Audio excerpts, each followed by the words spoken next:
Laws of motion, laws of motion exercise बोले क्या doubts है?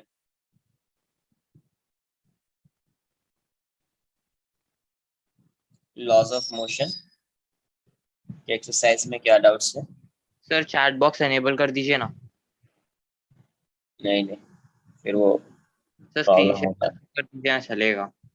3 4 5 8 25 27 30 35 3 4 5 8 25 27 30 35। सर सर यस, थोड़ा बहुत कल एमएनटी सर ने डिस्कस किया था, जो समझ नहीं आया, जो हो नहीं पाया वो पूछा।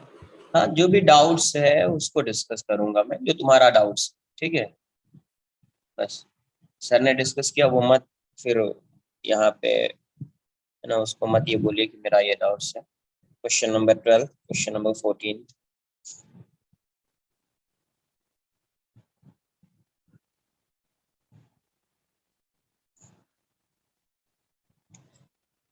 क्वेश्चन नंबर 22,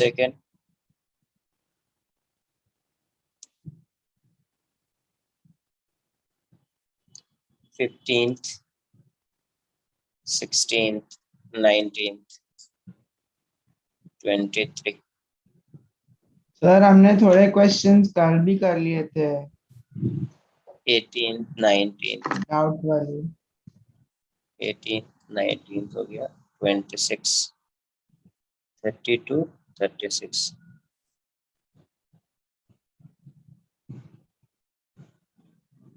टू, वो तुम्हारा डाउट्स तो वैसा रहेगा किसी का कि वो पहले पूरा देख लेता है ऐसा। अभी जो क्वेश्चन नहीं है ना वो उसका डाउट्स आ जाता है, वो पता है मुझे।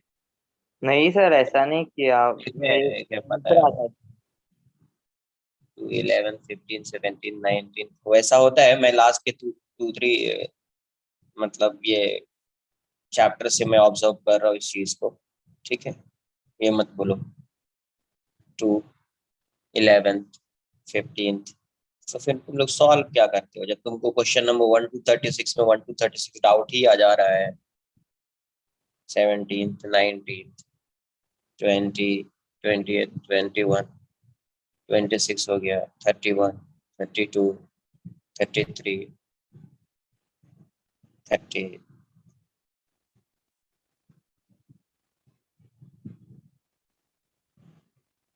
देखो यार,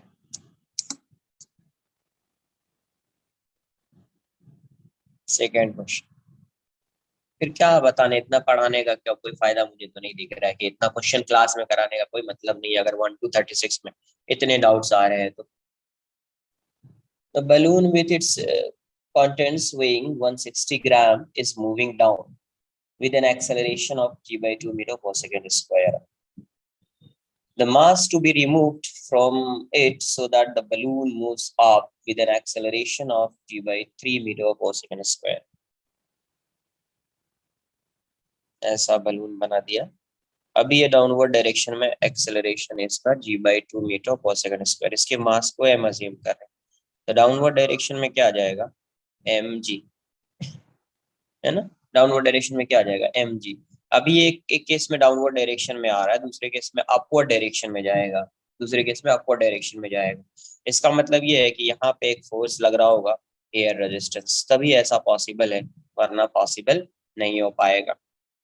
क्लियर? अगर सिर्फ एक ही फोर्स लग रहा होता है mg तो ये g से डाउनवर्ड डायरेक्शन में आता, बट ये क्वेश्चन में दिया हुआ है g by 2 से आ रहा है। इसका मतलब ये हो गया कि यहाँ पे कोई ना कोई रेजिस्टिव फोर्स होगा जिसको एयर रेजिस्टेंस बोलते हैं। तो यहाँ पे ये रेजिस्टिव फोर्स जो है, एयर रेजिस्टेंस जो है, उसको मैं एफ एज्यूम कर लेता हूँ। तो डाउनवर्ड डायरेक्शन में आ रहा है तो नेट फोर्स को आप क्या लिखोगे? Mass into acceleration, M A. तो यहाँ से क्या आएगा? M G minus F A equals to M into G by two, M into G by two, ये इस साइड आ जाएगा। mg minus mg by 2 equals to fa, equals to fa। तो यहाँ से ये वैल्यू क्या आ जाएगी? mg minus mg by 2 is mg by 2 equals to fa। ये आ गया है। इसके सेकंड केस में क्या दिया हुआ है? n। सेकेंड वाला जो पार्ट आएगा उस केस में ये अपवर्ड डायरेक्शन में एक्सेलरेट कर रहा है, करेक्ट। इसके मास को भी मैं m अज्यूम कर लेता हूँ, तो डाउनवर्ड डायरेक्शन में mg आएगा, इस डायरेक्शन में fa लग रहा है, और ये इस डायरेक्शन में एक्सेलरेट कर रहा है a से, a की वैल्यू g/3 मीटर पर सेकंड स्क्वायर है। तो अभी आप क्या लिख सकते हैं, net force equals to mass into acceleration m into a, fa minus mg equals to m into g/3, m into g/3। तो fa की वैल्यू पुट कर दो एक बार आप, fa is mg/2, करेक्ट। ये हो जाएगा माइनस mg, इसको इस साइड ले आते हैं तो mg प्लस mg/3 हो जाएगा। तो यहाँ से ये वाली वैल्यू कितनी दिख रही है, mg/2 इक्वल्स टू, ये हो जाएगा 4 mg/3, g से g कैंसल आउट हो जाएगा, तो यहाँ से m की वैल्यू जो हो जाएगी वो 3g/8 हो जाएगी, 3g/8। mg सर की वैल्यू एफ कितनी है, कांस्टेंट रहेगा, एफ एफ सॉरी g से g कैंसल m आएगा। हाँ, क्या बोल रहे हो, क्या तो कांस्टेंट? मैम एफ कांस्टेंट रहेगा ना दोनों केसेस में? हाँ, ओके सर। 3m/8, 3m/8 हो जाएगा।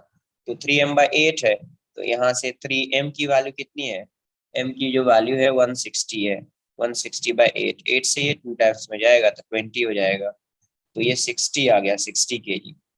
तो पहले कितना था, सॉरी 60 न्यूटन है, तो ये ऐसे ही रखो। इसका वेट गिवन है, क्वेश्चन में क्या गिवन है, गिवन जो है वो दिया हुआ है mg इक्वल्स टू 160, तो m इंटू जी की वैल्यू 100, जी की वैल्यू 10 इंटू 160, सॉरी 100 क्या बोल रहे, m की वैल्यू क्या हो जाएगी 16 kg, तो m 16 kg हो गया है, तो इस स्मॉल m की वैल्यू आपको क्या आ जाएगी, m equals to 3/8 into 16, 2 times में जाएगा, ये कितना हो जाएगा 6 kg, पहले कितना था 16 kg, अभी कितना है 6 kg, कितना मास रिमूव किया,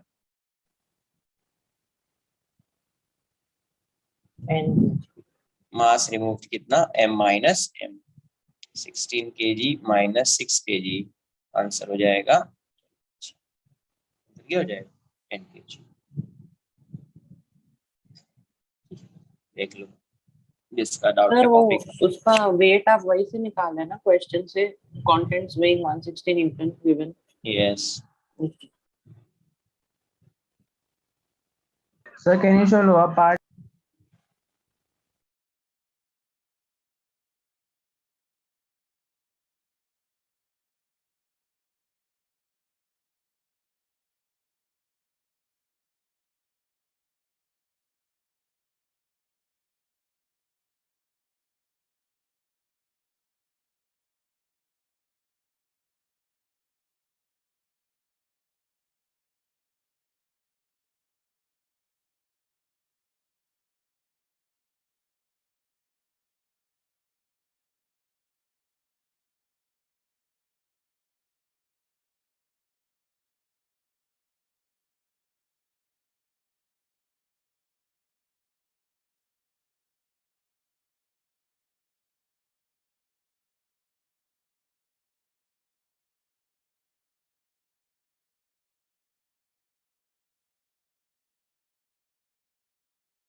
नेक्स्ट क्वेश्चन नंबर 3,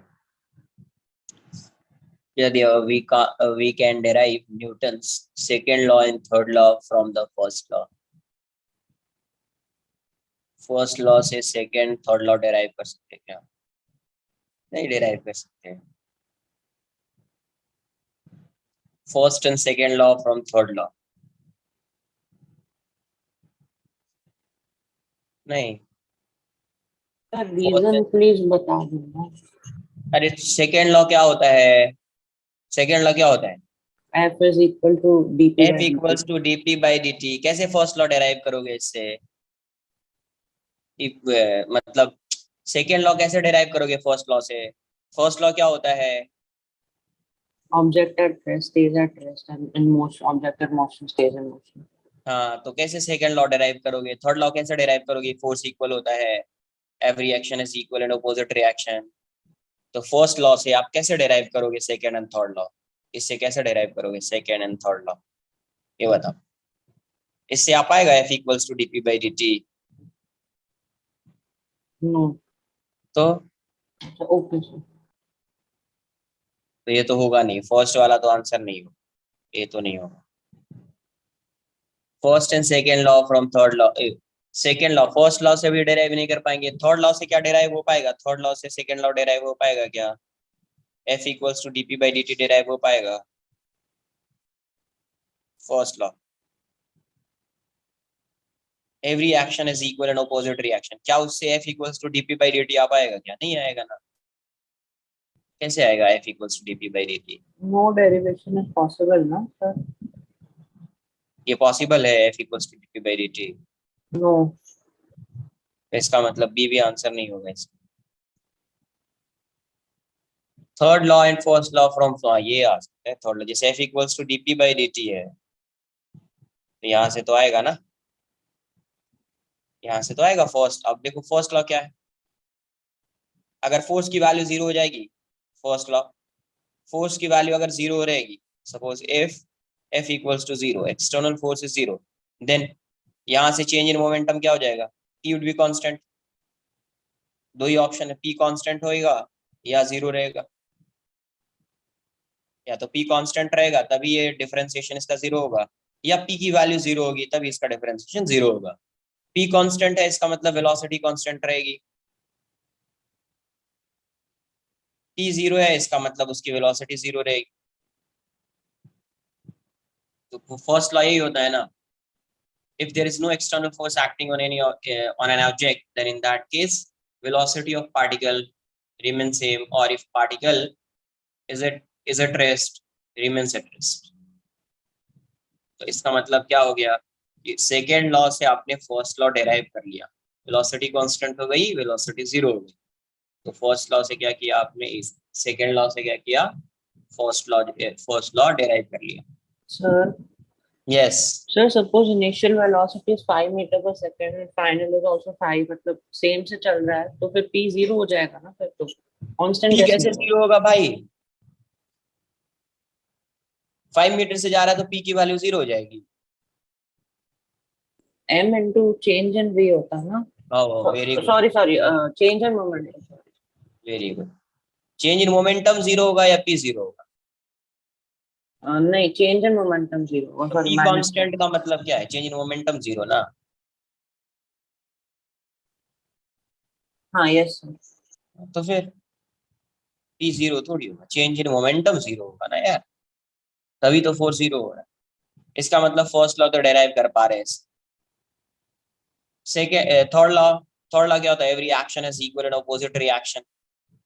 मतलब जितना फोर्स तुम उस पे लगाओगे उतना फोर्स वो तुम पे भी लगाएगा, तो वो तो डेराइव कर ही सकते हैं। जैसे उसके लिए ऐसा समझो, एक पार्टिकल यहाँ पे आता है, स्ट्राइक करता है, फिर पार्टिकल इस डायरेक्शन में आ जाता है, तो यू कैन, और जो टाइम ऑफ कांटेक्ट है, जैसे एक बॉल है, बॉल आके सपोज यहाँ पे स्ट्राइक कर रहा है, और मान लो डेल्टा टी टाइम के लिए ये कांटेक्ट में रहता है इस सरफेस से, और फिर बॉल जो है रिबाउंड होता है इस डायरेक्शन में, तो आप बॉल का चेंज इन मोमेंटम फाइंड कर सकते हैं। टाइम दिया हुआ है तो आप change in momentum per unit time find कर सकते हैं। तो change in momentum per unit time find किया मतलब फोर्स फाइंड किया। तो ये फोर्स जितना ये बॉल इस पे लगाएगा वॉल पे, उतना ही ये बॉल पे फोर्स लगा रहा है। वॉल तो रेस्ट में रहेगा बिकॉज ये फिक्स्ड है, इसलिए बॉल इस डायरेक्शन में आ जाएगा। तो फाइंड तो कर सकते हैं third law. Sir but delta T पे right then will get average force ना, नॉट इट्स नॉट dt। क्या delta T? Delta t if we use we'll get average force, if we use dt then we'll get भाई instantaneous। साहब, force find करना है, force किसी time तक, किसी time interval के लिए रहेगा ना ये कांटेक्ट में, Yes sir। तो उससे फोर्स फाइंड होगा। Yes। तो फिर इसमें एवरेज इंस्टेंटेनियस की बात कर रहे हैं कि एवरेज फोर्स क्या होगा, इंस्टेंटेनियस फोर्स क्या होगा। फोर्स फाइंड कर पाएंगे या नहीं कर पाएंगे ये बताओ पहले। यस सर, कर लेते। तो हो गया ना यार, ऐसा क्वेश्चन है बोला है कि इंस्टेंट, ऐसा स्टेटमेंट में लिखा है क्या, every action is equal and opposite reaction, ऐसा लिखा है क्या कि वहां पे एवरेज फोर्स नहीं होगा, इंस्टेंटेनियस फोर्स होगा, इंस्टेंटेनियस फोर्स नहीं होगा, एवरेज फोर्स होगा, ऐसा है कुछ? No no sir. तो फिर इसका मतलब इसका आंसर सी होगा। सी मतलब 3, इसका आंसर सी होगा। Sir can we write second law F equal to ma and d? F equals to dp by dt। Second law क्या होता है? F equals to dp by dt, sir यही but लिखना है। हमने डिराइव किया था ना अरे ma मेरे वाला। मेरे भाई वहां पे मास कांस्टेंट होता है तभी डिराइव किया। वहां पे बोला भी था कि सेकेंड लॉ नहीं होता है F equals to ma। Second law क्या होता है? F equals to dp by dt होता है। एक बार क्लास नोट्स देखो, जब स्टेटमेंट लिखा है उसके नीचे देखो एक्सप्रेशन क्या लिखा हुआ है, ओके। ठीक है। सेकेंड लॉ होता ही नहीं है F इक्वल्स टू ma, तो F इक्वल्स टू ma क्यों बोलेंगे? वो तो जब मास कांस्टेंट होगा तभी होगा F इक्वल्स टू ma। तो कंडीशन लग गया ना यार वहां पे, जब ऐसा होगा तभी होगा F इक्वल्स टू में, वरना F इक्वल्स टू में नहीं लिख पाएंगे। सेकेंड लॉ क्या होता है? F equals to dp by dt। Question number 4, a person says that he measured the acceleration of a particle to be non-zero। Particle का एक्सेलरेशन जो मेजर किया है वो नॉन जीरो है। while no force was acting on the particle, कोई force act नहीं कर रहा है बट उसका एक्सेलरेशन है। तो इस केस में तो एक ही केस है, नॉन इनर्शियल फ्रेम में होगा वो ऑब्जर्वर, तभी हो सकता है। ही इज अ लायर। नहीं, फर्स्ट ऑप्शन तो रॉन्ग हो गया, लायर नहीं है। पॉसिबिलिटी है कि अगर किसी भी पार्टिकल पे फोर्स नहीं लग रहा है बट उसका एक्सेलरेशन आ रहा है, वो कभी आएगा? जैसे ये है, मान लो ये किसी एक प्लैंक बना दिया, इस प्लैंक पे है और प्लैंक इस डायरेक्शन में एक्सेलरेट कर रहा है, ठीक है। प्लैंक इस डायरेक्शन में एक्सेलरेट कर रहा है और ये बस है, बस अभी मान लो रेस्ट में ही है। बट ये अगर ऑब्जर्व करेगा तो क्या ऑब्जर्व करेगा कि बस इस डायरेक्शन में आ रहा है, यही ऑब्जर्व करेगा ना यार। ये रेस्ट में है तो ये क्या ऑब्जर्व करेगा? अगर ये इस डायरेक्शन में ऐसे जा रहा है तो ये क्या ऑब्जर्व करेगा? Acceleration of bus with respect to this observer is a, but leftwards. Force नहीं है बट एक्सेलरेशन ऑब्जर्व करेगा ये, बिकॉज ये एक्सेलरेट कर रहा है। तो ये कैसा फ्रेम में होगा? नॉन इनर्शियल फ्रेम में होगा, तो ऐसा ऑब्जर्व करेगा ये।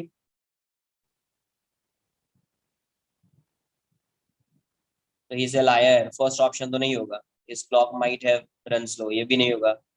His metre scale might have been longer than the standard, ये भी नहीं होगा। He might be in non inertial frame. तो इसका आंसर 4 डी आ जाएगा, इसका आंसर डी आ जाएगा।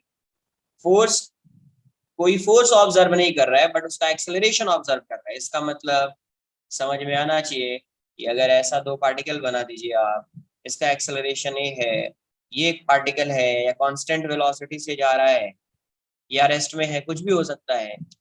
अगर ये ऑब्जर्वर है और ये ऑब्जेक्ट मान लेता हूं मैं, ये क्या है? ऑब्जेक्ट। तो acceleration of B with respect to A क्या आ जाएगा? A B minus A. ये 0 माइनस ए आएगा। इसका मतलब ये हुआ कि ये अपने आप को रेस्ट में, ऑब्जर्वर है तो रेस्ट में आ गया। इसकी वेलोसिटी को ये क्या ऑब्जर्व करेगा? ये v से जा रहा है इस डायरेक्शन में, ये एक्सेलरेट कर रहा है बट इस पे हॉरिजॉन्टल डायरेक्शन में कोई फोर्स ऑब्जर्व नहीं कर रहा है, ये कोई फोर्स तो ऑब्जर्व नहीं कर रहा है ये, है ना। इसका मतलब ये नॉन इनर्शियल फ्रेम में हो सकता है। तो इसका आंसर 4 आ जाए। सर सर ऑब्जेक्ट पे लेफ्ट में स्यूडो फोर्स लगेगा ना? सूडो फोर्स लगेगा, सूडो फोर्स ऑब्जर्व करेगा क्या वो? Sir no. तो फिर sir no, I am asking that क्योंकि नॉन इनर्शियल फ्रेम में तो लेफ्ट में स्यूडो फोर्स लगना चाहिए। अरे भाई साहब, सूडो फोर्स ऑब्जर्व करता है वो, ये बताओ पहले। No no. तो फिर नहीं ऑब्जर्व करेगा ना, तो इसके रेस्पेक्ट में इसको रेस्ट में लाओ। इसको किस में लाओ, रेस्ट में लाओ। इसको रेस्ट में लाओगे, इसका एक्सेलरेशन आ जाएगा इस साइड। अब एक्सेलरेशन आ रहा है, इसका मतलब कोई ना कोई फोर्स तो लग रहा होगा, जो ऑब्जर्व नहीं कर रहा है वो, इसका मतलब वो रियल फोर्स नहीं है, एक्सेलरेशन है। अगर वो एक्सेलरेशन इस साइड ऑब्जर्व कर रहा है, इसका मतलब कोई ना कोई फोर्स तो होगा ही ना यार, बट वो रियल फोर्स तो नहीं है। तो रियल फोर्स नहीं है तो कौन सा फोर्स होगा, स्यूडो फोर्स होगा। और किस डायरेक्शन में होगा, इसी डायरेक्शन में होगा, ऑपोजिट। इसके एक्सेलरेशन ये इस डायरेक्शन में जा रहा था, इससे ऑपोजिट इस साइड स्यूडो फोर्स होगा, तभी तो एक्सेलरेशन आ रहा है। वरना एक्सेलरेशन पॉसिबल है क्या, नहीं है। वरना आप न्यूटन लॉ लगा सकते हो क्या, नहीं लगा सकते हो। नेट फोर्स 0 है और इसका एक्सेलरेशन आ रहा है, ये पॉसिबल तो नहीं है, ये पॉसिबल तो नहीं है। क्लियर। इसका मतलब ये किस फ्रेम में होगा, नॉन इनर्शियल फ्रेम में होगा। किस फ्रेम में होगा, non inertial frame. Sir, yes, sir, can you explain that wall and the ball one again? I'm not understanding that. Very Rebound good, wala. Good good good. क्योंकि तुम average और instantaneous में फंसे हो ना, इसलिए तुमको समझ में नहीं आ रहा है।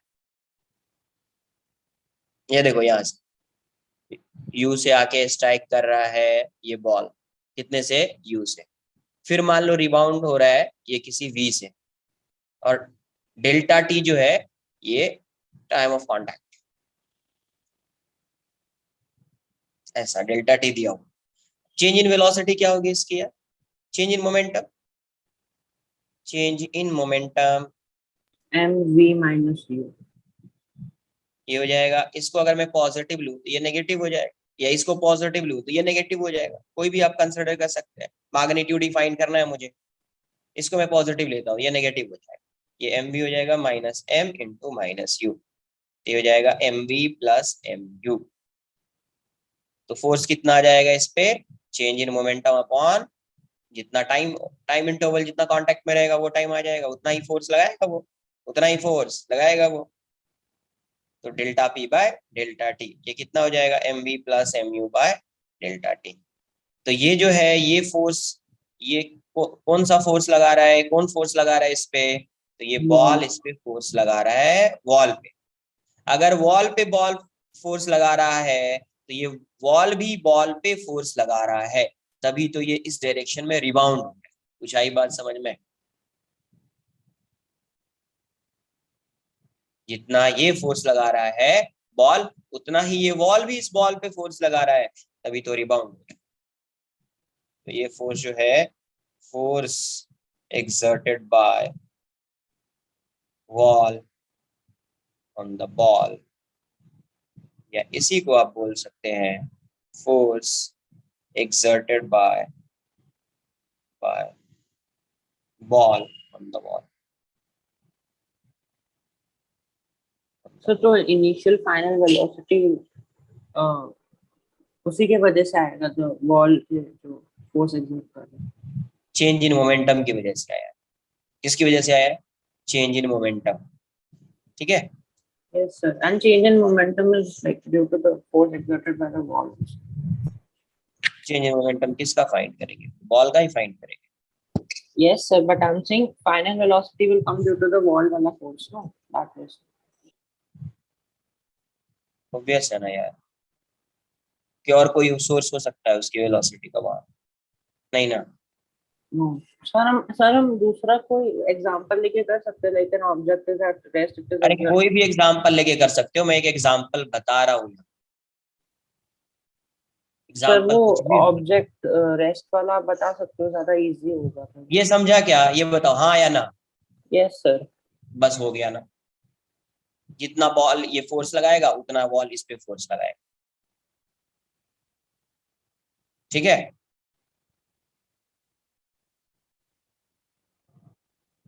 नेक्स्ट कौन सा, क्वेश्चन नंबर 5। अरे कॉमन सेंस है ना यार, यहाँ से आके ये स्ट्राइक कर रहा है, ऊपर जा रहा है, मतलब ये ये बॉल जब आके स्ट्राइक करेगा तो इस पे फोर्स लगेगा या नहीं लगेगा, हाँ या ना। Yes sir. तो जब रिबाउंड हो रहा है, रिबाउंड कैसे हो रहा है, मतलब ये वॉल भी इस पे फोर्स लगा रहा होगा, तो ये कहाँ से है, कौन सा लॉ हो गया ये, Newton third law of third law. Motion. तो अब इसमें क्या एग्जाम्पल, एग्जाम्पल तो सर इनफाइनाइट एग्जाम्पल्स हो सकते हैं। सर नहीं, मैं ऑब्जेक्ट रेस्ट वाला पूछ रहा हूँ, उसमें कैसे करेंगे चेंज इन मोमेंटम। रेस्ट में रहेगा तो क्या करोगे तुम बताओ? Initial velocity 0, final also 0. Force कैसे फाइंड करोगे भाई? उसमें अपन को फोर्स से रिलेट करना है तो वैसा एग्जांपल लेना पड़ेगा ना, जब पार्टिकल उस पे फोर्स लगाएगा। अब ये बताओ, ये इस रेस्ट में क्या लगा रहा है फोर्स? कुछ लगा रहा है फोर्स? mg downwards. अरे भाई साहब, एमजी ये नहीं लगाता है यार, एमजी ग्राउंड लगाता है इस पे। Yes sir. क्या यार, एमजी ये लगाएगा क्या भाई? ये तो नॉर्मल लगाएगा या एमजी लगाएगा? Normal force on the ground. तो फिर एमजी कहां से आ गया?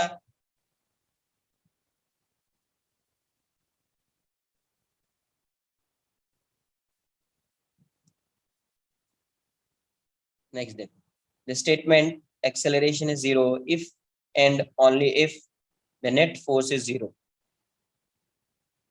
एक्सेलरेशन दिया हुआ है, जीरो है, एक्सेलरेशन जीरो होगा तो नेट फोर्स जीरो होगा। नेट फोर्स जीरो का मतलब ये हो गया, इट इज वैलिड इन, तो ये कभी होता है F इक्वल्स टू, अगर मैं ऐसे लिख दूं F equals to M A, ये कभी वैलिड होता है? एक्सेलरेशन की वैल्यू अगर जीरो हो गई तो फोर्स जीरो होगा। आप F equals to M A कभी लिख सकते हैं, ये बताओ पहले, ये कभी लिखते हैं? Inertial. इनर्शियल फ्रेम, तभी वैलिड है। नॉन इनर्शियल फ्रेम में तो एक्सेलरेशन भी होता है तो फोर्स नहीं आता है, फोर्स होता है तो एक्सेलरेशन नहीं आता है, इसीलिए तो सूडो फोर्स आता है, इसीलिए तो सूडो फोर्स आता है ना? Sir. यस। Sir, जो pseudo force होता है, we don't consider it in the net force, ना? That's why we say Newton's law valid, like violated.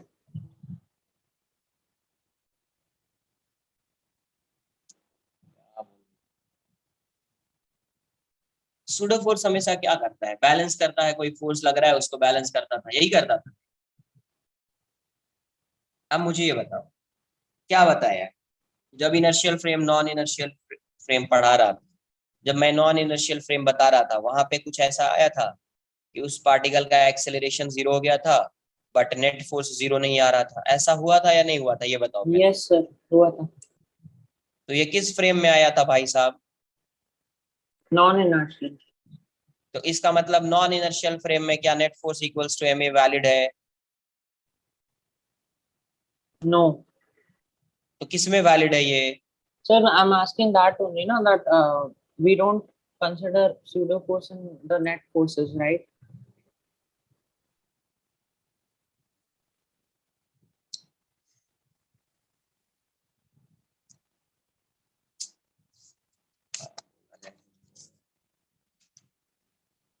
देखो भाई साहब, यहाँ समझो यार,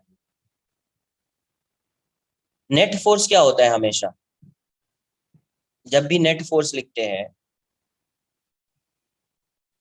नेट फोर्स क्या होता है? देखो, जब तुमको डाउट आए ना वो पूछना है, जो तुमको आता है ना वो नहीं पूछना है कि सर ये होता है। अब मुझे समझता नहीं है कि तुम पूछ रहे हो या बता रहे हो, वो तुम्हारा डाउट है या तुम खुद से एक्सप्लेन कर रहे हो। नेट फोर्स हमेशा क्या लिखते हैं? इसको लिखते हैं जब भी एक्सेलरेशन फाइंड करना होता है, जब आप इसको एम ए लिखते हो तो ये रियल फोर्सेस आता है। हमेशा जब भी सूडो फोर्स आता है वो क्या करता है? सूडो फोर्स क्या, कैसे आप लगाते हो? सबसे पहले आप क्या लिखोगे? पहले जो भी बॉडी है उस पे आप रियल फोर्स को शो करते हो, जो भी रियल फोर्सेस एक्ट कर रहे हैं उसको शो करते हो। अब देखते हैं कि नॉन इनर्शियल फ्रेम जो है उसका एक्सेलरेशन किस डायरेक्शन। सबसे पहले क्या शो करते हैं? Real forces. अगर आपने रियल फोर्स को शो कर दिया है तो अगर आप नॉन इनर्शियल फ्रेम से इस मोशन को ऑब्जर्व कर रहे हैं तो आपको यहाँ पे ऐसा F net equals to M A, non inertial frame से अगर आप सॉल्व कर रहे हैं, कहां से? नॉन इनर्शियल फ्रेम से, तो F net equals to mass into acceleration नहीं आ पाता है। आता है क्या ऐसा? नॉन इनर्शियल फ्रेम में ऐसा आता है क्या? नहीं No आता है। sir. तो नहीं आता है, इसका मतलब इस केस में क्या मैंने सूडो फोर्स को कंसिडर किया है अभी तक? क्या No. नहीं कंसिडर किया है। अब जब सूडो फोर्स को कंसिडर करते हैं, बिकॉज इसका एक्सेलरेशन सपोज जीरो है, जब आप सूडो फोर्स को कंसिडर करते हैं सूडो फोर्स इस डायरेक्शन में लग जाता है। तो इस नेट फोर्स में सूडो फोर्स नहीं आया, आया क्या? नहीं आया। अब जब लिखते हैं इक्वेशन तब आ जाता है नेट फोर्स। अब नेट फोर्स दूसरा होता है, मतलब आप F real minus F pseudo equals to 0 हो जाता है, ये हो जाता है। तो जब भी अगर नेट फोर्स की बात कर रहे हैं, एफ नेट की बात कर रहे हैं, तो हमेशा रियल फोर्स की बात करेंगे। किसकी? Real forces. जब भी नेट फोर्स की बात करेंगे हमेशा किसकी बात कर रहे हैं अपन? रियल फोर्स की। जब तक कुछ ओके स्टेटमेंट क्वेश्चन में गिवन नहीं है तब तक क्या आएगा? Real force. और अपन ने जब डिस्कस किया था किसको? सूडो फोर्स को, तो वहां पे बताया था कि इनर्शियल फ्रेम में देखो F net equals to M A आ गया है, एंड नॉन इनर्शियल फ्रेम में F net equals to M A, ये नॉन जीरो था और बट इसकी वैल्यू 0 आ रही थी। ये नॉन जीरो था बट इसकी वैल्यू 0 आ रही थी, मतलब ये वाला वैलिड नहीं होता था और ये वैलिड होता था। तो ये वैलिड कहाँ पे होगा? व्हेन एक्सेलरेशन इज 0, है ना? If a person says the measurement of acceleration of a particle to be non-zero while no force was acting on the material. Sorry, ये तो the statement acceleration is 0 if and only if the net force is 0. ये कभी होता है? तो ये सिर्फ inertial frame में होता है। इसमें होता है इनर्शियल फ्रेम में होता है। तो 5 का जो आंसर है वो हो जाएगा 2। क्या हो जाएगा? 2 हो जाएगा। सर, मैं वही आपसे पूछ रहा था कि नेट फोर्सेस में we consider real only, no not अरे सूडो। भाई you told class real. Notes में है ये चीज, ये बताओ हाँ या ना? क्लास नोट्स में ऐसा लिखा है F net equals to M A in case of inertial frame. F net equals to M A valid नहीं होता था, Newton's law is not valid, ऐसा यस लिखा सर, है यस क्लास नोट। यस। तो फिर वो समझ में नहीं आता ना कि तुम पूछ रहे हो कि बता रहे हो। सर मैं कंफ्यूज हो रहा था कि लाइक एफ नेट में कंफ्यूज एफ नहीं होना, रियल इसलिए माइनस इसलिए मैं हमेशा बोलता हूँ रिवीजन। इसलिए मैं हमेशा क्या बोलता हूँ, क्लास नोट्स को रिवाइज कीजिए। आपको कुछ रिवाइज करने की जरूरत होगी ही नहीं, कोई रेफरेंस बुक को रिवाइज करना ही नहीं है, पढ़ना ही नहीं है। थियरी तो सिर्फ क्लास नोट से पढ़ना है। थियरी सिर्फ किसे पढ़ना है? Class notes. बाकी कोई भी रेफरेंस बुक है कुछ है, सिर्फ उसका क्वेश्चन सॉल्व करना है। ये जो बुकलेट है, एलओएम की जो बुकलेट है, उसके भी सिर्फ क्वेश्चन को सॉल्व करना है, उसकी थियरी भी नहीं पढ़नी, सिर्फ बुकलेट सॉल्व करना है। सिर्फ थियरी कहाँ से पढ़ना है? Class notes. हर कुछ नोट करके लिखाया जाता है, कुछ भी इंपॉर्टेंट आता है, कहीं भी कुछ आता है, हर स्टेटमेंट आपके क्लास नोट्स में होता है, इसलिए उसको रिवाइज कीजिए। सर। तो फिर कोई भी क्वेश्चन में this in net force will consider it as real only. Obvious बात। Okay. A heavy block, a heavy block of mass M is supported by a cord C from the ceiling, and another cord D is attached to the bottom of the block. If a sudden jerk is given to D,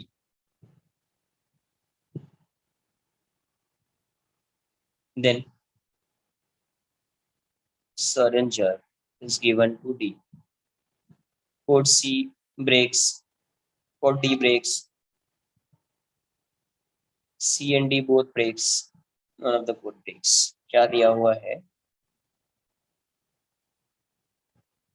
heavy block, ये ऐसा है और यहाँ पे मैं ऐसा एक block, पहले ये ऐसा था, a heavy block of mass M supported by a cord C from the ceiling. अब ये बताओ ये ऐसा है, इसका मतलब क्या है? इसका जो भी मास है, इसका जो भी वेट है, उसको ये टेंशन जो है, इसमें जो टेंशन आएगा वो उसको बैलेंस कर रहा होगा। इसमें जो भी टेंशन आएगा ये उसको क्या कर रहा होगा? बैलेंस कर रहा होगा। इसमें किसी को कोई डाउट है क्या? अभी आगे क्वेश्चन में क्या हुआ? Another cord D is attached to the bottom of the block, यहां से ऐसा अटैच कर दिया।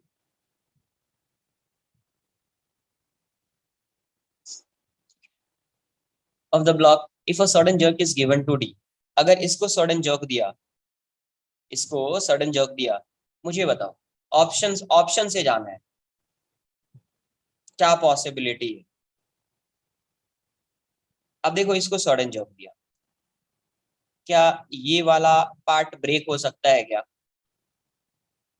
ये ब्रेक हो सकता है क्या इसमें, ये बताओ पहले। ये क्या इसको बैलेंस कर रहा था, यस सर। ये इसको बैलेंस कर रहा था, तो जब ये बैलेंस कर रहा है तो इसको जर्क देने से क्या ये ब्रेक होगा? यस। ये कैसे ब्रेक होगा? ये तो बैलेंस कर रहा, मतलब इसमें तो इतना टेंशन है ना यार, समझो, इस चीज को समझो, इसमें तो इतना टेंशन है कि ये इसको बैलेंस कर रहा है ना, इसमें इतना तो टेंशन है ना ये, जिससे इसको ये बैलेंस कर रहा है। Yes sir. लेकिन जब आप जर्क इसको दोगे, क्या ये किसी मास को बैलेंस कर रहा है क्या यहाँ पे? नो। जब ये मास को बैलेंस ही नहीं कर रहा है, इसका मतलब किस कोड के ब्रेक होने की प्रोबेबिलिटी मैक्सिमम?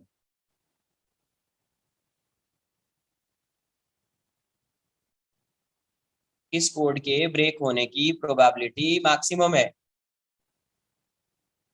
सर कॉर्ड सी होना चाहिए ना, क्योंकि एक्स्ट्रा फोर्स लगा रहे हैं तो टेंशन कैसे बैलेंस करेगा। मान लो ये ऐसा है, ये 50 kg, ये 500 न्यूटन, तो यहाँ पे टेंशन आ गया 500। टेंशन कितना आ गया? 500 न्यूटन। मतलब ये है कि ये 500 न्यूटन को बैलेंस कर रहा है। अगर ये 60 केजी होता, बिकॉज इसका स्ट्रेंथ कुछ गिवन है नहीं, कोई स्ट्रेंथ गिवन नहीं है, तो अगर मैं इसको चेंज कर देता 60 KG, 60 KG 600 newton, strength given ही नहीं है, तो टेंशन क्या सडनली चेंज हो जाएगा क्या इसमें? इसमें टेंशन क्या सडनली चेंज हो जाएगा? अरे होगा ना, स्ट्रेंथ ही गिवन नहीं है ना कोड का वो।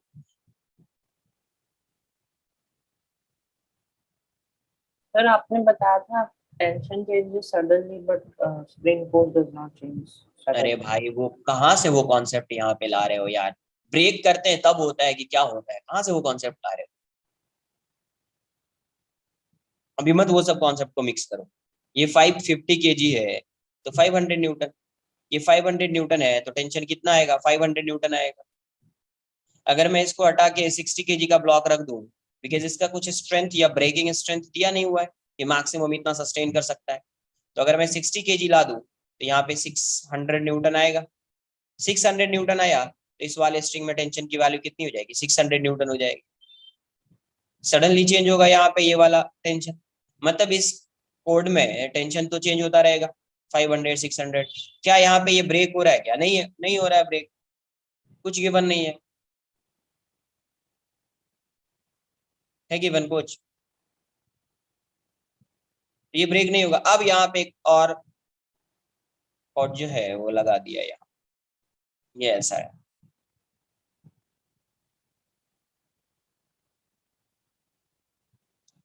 अब मुझे ये ऐसा ही है ना यार, बॉटम में लगाया हूँ। अब इसको जर्क दिया, इसको जर्क दिया, अब इसको जर्क दिया तो इसमें तो पता है इसका कुछ स्ट्रेंथ के बारे में कोई आइडिया नहीं, इसके स्ट्रेंथ के बारे में अपने को कोई आइडिया नहीं। तो अब ये बताओ, जब तुम जर्क दोगे तो क्या ये वाली लेंथ चेंज होगी? नो। नहीं होगी चेंज। ऐसे जर्क दिया, मान लो डाउनवर्ड डायरेक्शन में जर्क दिया, ऐसा फोर्स लगा दिया, जर्क दिया ऐसा, तो इसमें इसकी लेंथ चेंज होगी क्या? नहीं होगी। बट आप इसको क्या कर रहे हो? एक्सटेंड करने के लिए ट्राई कर रहे हो, इसको फोर्स लगा रहे हो, एक्सटेंड करने के लिए ट्राई कर रहे हो, तो ये तो इसको बैलेंस कर रहा है, बिकॉज इसका कोई स्ट्रेंथ गिवन ही नहीं है, तो ये तो इसको बैलेंस कर रहा है, ये इसको बैलेंस कर रहा है। यार इसके बारे में कुछ भी आइडिया नहीं कि ये बैलेंस कर रहा है या नहीं कर रहा है, बिकॉज पहले से इस पे तो कोई ब्लॉक कनेक्टेड है ही नहीं जिसको ये बैलेंस कर रहा था, तो इसके स्ट्रेंथ के बारे में कोई आइडिया नहीं। तो जब आप इसको जर्क दोगे, एक सडन जर्क दोगे, मान लो पुल किया, तो अभी क्या होगा? ये तो उसको बैलेंस कर सकता है, बिकॉज जैसे जैसे मास चेंज होगा टेंशन की वैल्यू चेंज होगी। ये जो जर्क सडन जर्क आया है उसको ये बैलेंस नहीं कर सकता। इसका मतलब अगर ब्रेक होगी कोई चीज तो ये वाली ब्रेक होगी, अगर कोई ब्रेक होगी तो ये ब्रेक होगी। So why will D not balance when I apply a downward force? D Not balance my force when I apply it. D के बारे में कोई आइडिया नहीं है ना, डी के बारे में अपने को कोई आइडिया है क्या कि ये पहले से बैलेंस कर रहा था किसी ऑब्जेक्ट को? No. Sir, but D के that is बारे में also an inextensible, no? तो वो भी उसमें भी बैलेंसिंग पावर होगी थोड़ी तो। हाँ, तो दूसरा ऑप्शन क्या हो सकता है कि एक्सटेंड नहीं होगा तो दूसरा क्या हो सकता है? फोर्स लगा रहे हो, एक्सटेंड नहीं होगा तो क्या हो सकता है? ब्रेक। या तो ब्रेक हो सकता है या दोनों में से कोई ब्रेक नहीं हो सकता है, यही पॉसिबिलिटी है ना यार। अगर इसका मान लो कि जितना तुम सपोज सडन जर्क दे रहे हो तो कुछ इतना फोर्स लगा रहे हो, इतना फोर्स लगा रहे हो कि ये इसको बैलेंस करा। तो दूसरा ऑप्शन क्या है? क्या इसके ब्रेक होने की कोई पॉसिबिलिटी है? ये बताओ पहले। यस सर, इसके ब्रेक होने की, इस वाले स्लोली स्लोली लगेगा तो होगा ना। Sir, it should break, no? एक मिनट क्वेश्चन में स्लोली बोला है, क्वेश्चन में क्या बोला है? सडन। सडन में ब्रेक होगा क्या? ये नो। स्लोली स्लोली लगेगा तो होगा। जो स्ट्रेंथ होगा उस स्ट्रेंथ को जैसे क्रॉस करेगा हो जाएगा, ब्रेक होगा उस केस। सडन आ रहा है तो उसको So आप why ऐसे will भी it? क्या बोलना Sir, चाहते हो? बोलो सडन क्या? में क्यों नहीं टूटेगा? अरे भाई ट्रांसफर होना चाहिए ना, इंस्टेंटेनियस प्रोसेस है। यहाँ पे तुम ऐसा फोर्स लगा रहे हो सडन, तो क्या होना चाहिए? जो तुम फोर्स लगा रहे हो, जो इम्पल्स लगा रहे हो, वो ट्रांसफर होना चाहिए ना। वो क्या होना चाहिए? ट्रांसफर होना चाहिए ना यहाँ पे। Yes, sir. जब तक ट्रांसफर नहीं होगा तब तक ये ब्रेक होगा। No.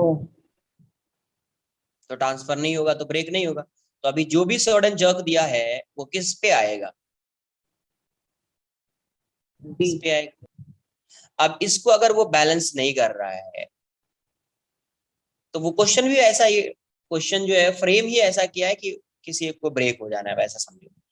तो अभी सडन जर्क देंगे तो वो तो ट्रांसफर होगा नहीं, ट्रांसफर नहीं होगा तो ब्रेक हो जाएगा। ये यहाँ से क्या हो जाएगा? ब्रेक हो जाएगा। तो कौन सा डी ब्रेक होगा? डी। अगर ये स्लोली, अगर ये फोर्स लगाते ना, ये जो मान लो इम्पल्स देते, स्लोली फोर्स लगाते, फोर्स की वैल्यू इंक्रीज करते तो ये ब्रेक होता, क्योंकि वो ट्रांसफर हो रहा है। अब देखो ट्रांसफर हो रहा है तो अभी ये फोर्स भी और ये फोर्स भी दोनों एक्ट कर रहा होता है इस, तब उस केस में इसके ब्रेक होने की प्रोबेबिलिटी ज्यादा होती, क्योंकि अभी ये फोर्स भी और ये फोर्स भी एक्ट कर रहा होता। लेकिन जब सडन वाला केस आएगा तो उस केस में ये वाला फोर्स जो है, जो इम्पल्स लग रहा है, वो ट्रांसफर नहीं हो पाएगा। तो उस केस में इसके ब्रेक होने की प्रोबेबिलिटी मैक्सिमम होगी। सर इम्पल्स क्यों नहीं ट्रांसफर होगा? लाइक व्हाट इज अरे द सडन रीजन? प्रोसेस है ना भाई। कैसा प्रोसेस है? सडन ना, dt टाइम लग रहा है, कुछ टाइम ही नहीं लग रहा है इस प्रोसेस में। उसके लिए कुछ टाइम चाहिए ना। अरे भाई साहब, dp/dt ये कुछ होती है कोई चीज? Yes, sir. Sir, like when we move a rope, so the impulse goes to the other parts of the rope also, no? After we remove the force. अरे क्वेश्चन तुम रीड नहीं करते हो क्या? ये बताओ, सडन का मतलब कुछ होता है?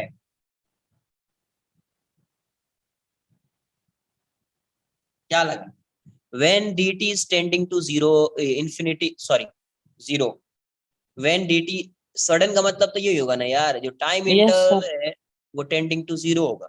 जब ये टेंडिंग टू जीरो होगा तो इस रोप पे जो फोर्स लग रहा होगा उस इंस्टेंट पे, force is tending to infinity, force is tending to infinity. तो इस पे जो फोर्स लग रहा है उस इंस्टेंट पे वो इन्फिनिटी को अप्रोच कर, तो जैसे मतलब क्या किया, जर्क लगाया, वैसे ही ये ब्रेक हो गया। जब ब्रेक हो गया तो ये वाला मोमेंटम इस साइड ट्रांसफर नहीं हो पाएगा, इम्पल्स जो है वो इस साइड ट्रांसफर नहीं हो पाएगा। जब ट्रांसफर होगा ही नहीं तो ये ब्रेक होगा ही नहीं। क्या होना चाहिए? ट्रांसफर होना चाहिए, ऐसा समझो। ये ऐसा है और ये ऐसा है। एक सडन इम्पल्स दिया, सडन इम्पल्स दिया, इसको इम्पल्स दिया तो ये स्ट्रिंग ब्रेक हो गया। ये स्ट्रिंग ब्रेक हो गया तो उस इम्पल्स की वजह से ये कुछ आगे तो गया, इसका कुछ एक्सेलरेशन तो आया। क्या इसका कोई, ये वाला जो एक्सेलरेशन है, क्या वो एक्सेलरेशन इसको मिल पाएगा? No, sir, but why will the string break? Like it should also move if it has the power to withstand that force. तो वो होगा तब ना। व्हेन टी, क्या क्वेश्चन में है, क्वेश्चन समझना इंपॉर्टेंट है कि वे इंस्टेंटेनियस है, मतलब D T is tending to zero. ये क्यों बताया फिर? When D T is tending to zero, F is tending to infinity. जब इंफिनिटी को ये अप्रोच कर रहा है, मतलब क्या इसकी जो वैल्यू होगी, टेंशन की वैल्यू इंफिनिटी हो सकती है? कोई ना कोई तो स्ट्रेंथ फाइनाइट वैल्यू होगी ना यार, उसका कुछ तो स्ट्रेंथ होगा ना। Yes, तो sir. जब तुम फोर्स इनफाइनाइट फोर्स लगा रहे हो, उसकी वैल्यू इनफाइनाइट है, तो क्या ये ब्रेक होगा या नहीं होगा? Yes, sir, हो जाएगा। होगा। अब ब्रेक होगा, इस पे फोर्स लगा तो इसका कुछ एक्सेलरेशन आएगा, ये ब्रेक हो गया। अब ब्रेक हो गया तो इस पे कोई फोर्स नहीं लग रहा है, फोर्स नहीं लग रहा है तो इसका कोई एक्सेलरेशन नहीं आएगा, इसका एक्सेलरेशन नहीं आएगा। Sir, क्या? sir, तो suppose वो जो string D है उसकी withstanding power is 320 Newton और my force is tending to infinity, तो फिर इसलिए it will break, no? Obvious है ना, लेस होगा तभी तो ब्रेक होगा, होना ही है लेस, इन्फिनिटी थोड़ी होगा। इसलिए जब अच्छा। सडन प्रोसेस आएगा तो ये वाला पार्ट ब्रेक हो जाएगा, ये नहीं होगा। लेकिन अगर ये स्लो प्रोसेस होता ना, स्लो है ना, मतलब फोर्स को इंक्रीज कर रहे हैं, इंक्रीज कर रहे हैं, इंक्रीज कर रहे हैं, तब उस केस में, बिकॉज यहाँ पे ज्यादा फोर्स लग रहा होगा, यहाँ पे कम फोर्स लगेगा, इसका mg भी आएगा यहाँ पे, उस केस में ये ब्रेक। सर स्लो में क्यों टूटेगा? स्लो में क्यों नहीं टूटेगा?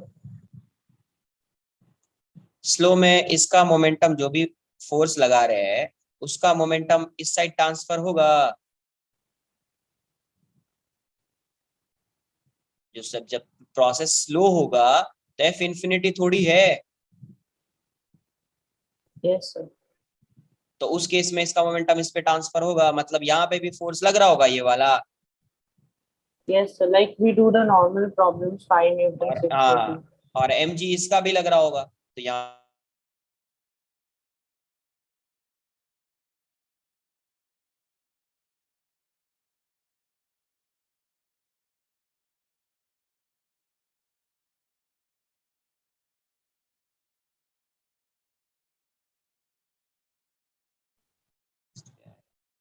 Sir you were frozen, can you please repeat?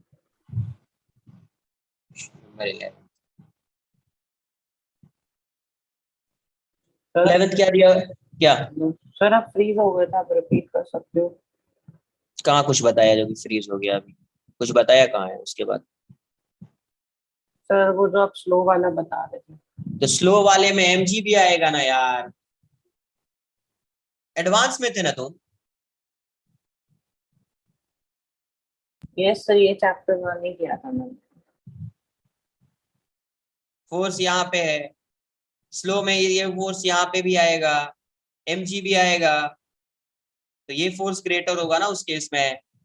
जब ये फोर्स ग्रेटर होगा तो ये वाली स्ट्रिंग ब्रेक होगी ना यार। Okay sir. Sir that dt will not tend to zero. dt कहाँ से आएगा? dt थोड़ी आएगा, डेल्टा टी आएगा कि dt आएगा ओके। यहाँ पे? Like suppose we are increasing force 4 Newton, 5 Newton every 1 second. That means.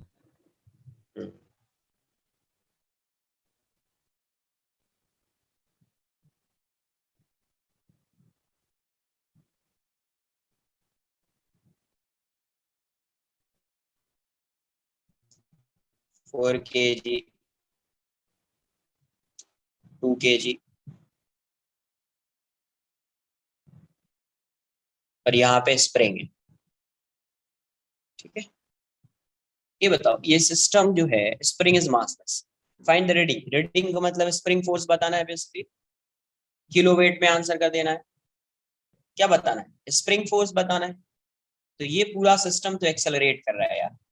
ये 4 kg है, ये 2 kg है, तो ये इस डायरेक्शन में आएगा, ये इस डायरेक्शन में जाएगा, और ये इस डायरेक्शन में आएगा, ये इस डायरेक्शन में आएगा। करेक्ट, ये बता रही है समझ में।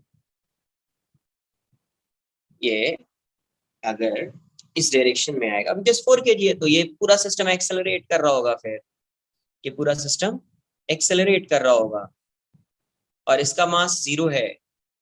स्प्रिंग का मास क्या है? 0 है, मासलेस स्प्रिंग है, तो इस पे नेट फोर्स 0 होगा। नेट फोर्स 0 होने का मतलब टेंशन की वैल्यू सेम होनी चाहिए, इस साइड भी और इस साइड भी।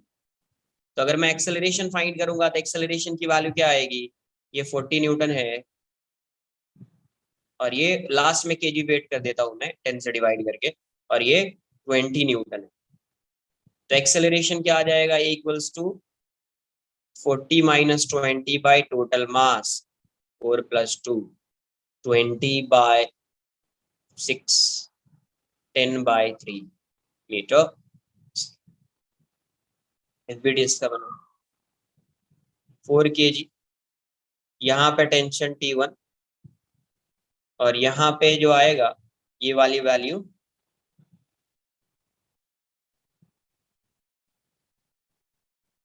40 न्यूटन, ये वाली वैल्यू क्या आएगी? 40 न्यूटन, और एक्सेलरेशन इस साइड है, तो क्या आ जाएगा? 40 minus T1 equals to 4a। 40 minus T1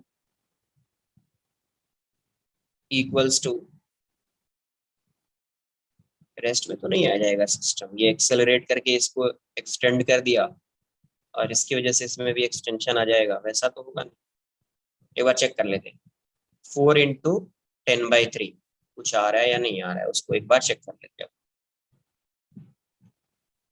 मुझे वो भी डाउट है। 40 माइनस 40/3, तो ये हो जाएगा 120 माइनस 40, 120 माइनस 40/3, तो 80/3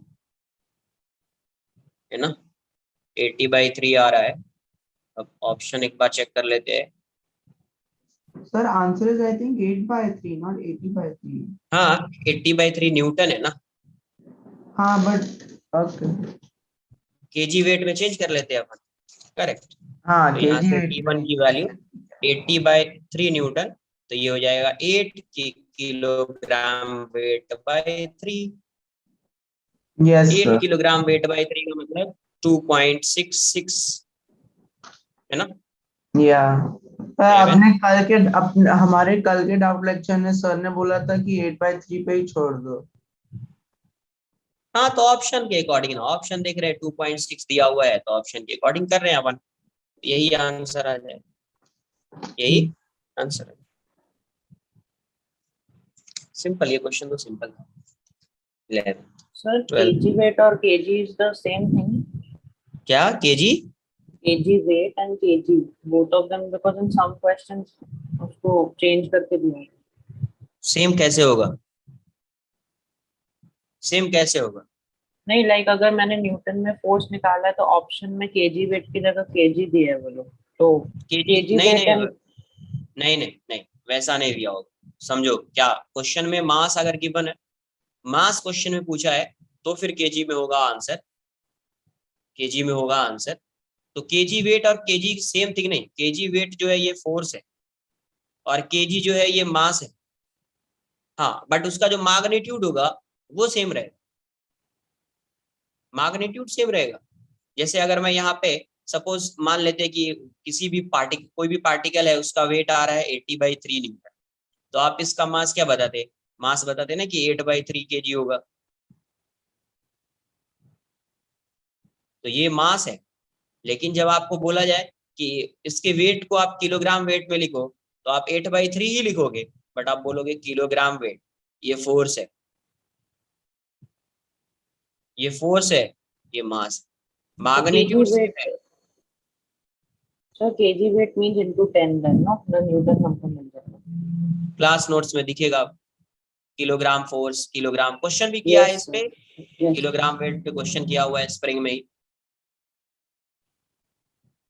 question number 12, a man of mass 60 kg is standing on a weighing machine kept in a box of mass 30 kg। कुछ ऐसा है।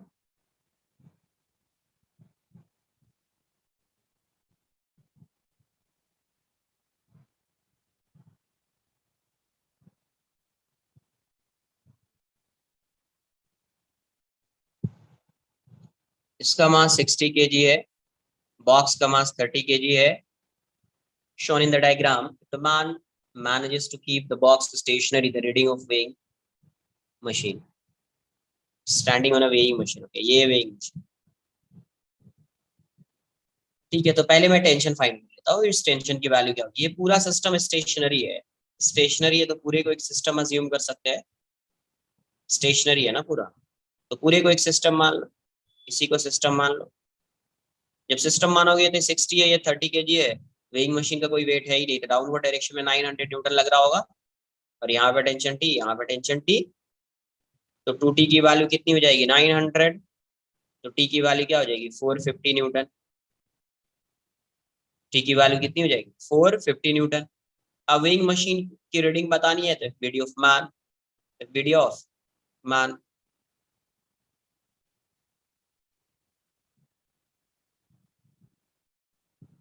एफबीडी ऑफ मैन, मैन की एफबीडी क्या आएगी, ये ऐसा है, यहाँ पे एक टेंशन टी आएगा, डाउनवर्ड डायरेक्शन में 600 न्यूटन आएगा, और वेइंग मशीन एक नॉर्मल रिएक्शन लगा रहा होगा, एन एन नॉट, एक नॉर्मल रिएक्शन इस डायरेक्शन में लगा रहा होगा एन नॉट, तो एफबीडी ऑफ मैन ये आ जाएगा। यही एन नॉट जो है, ये वेइंग मशीन अभी फोर्स लगा रहा है, तो ये भी फोर्स लगा रहा होगा उस पे, force exerted by man on weighing machine equals to force exerted by weighing machine on man, same होता है। अब इस पे इसका तो कोई एक्सेलरेशन है नहीं, तो नेट फोर्स वुड बी 0, तो t plus N naught equals to 600, तो t की value 450 plus N naught equals to 600, therefore N naught equals to कितना हो जाएगा 600 माइनस 450, एन नॉट की जो वैल्यू होगी वो 150 न्यूटन आ जाएगी, 150 न्यूटन। यही क्या है reading of weighing machine, reading of weighing machine, reading of weighing machine, इसकी value 150 Newton. Next question number 14,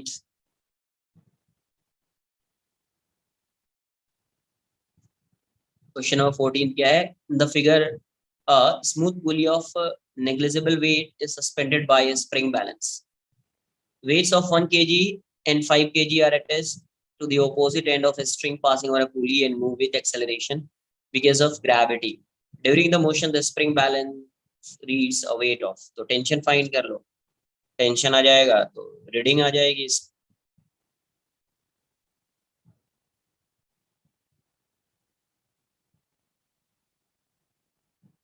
ये 1 kg है, ये 5 kg है, यहाँ पे टेंशन टी है, यहाँ पे टेंशन टी है, ये टी हो जाएगा, ये टी हो जाएगा, इसमें कितना आएगा 2t, तो स्प्रिंग फोर्स की वैल्यू 2t हो जाएगी।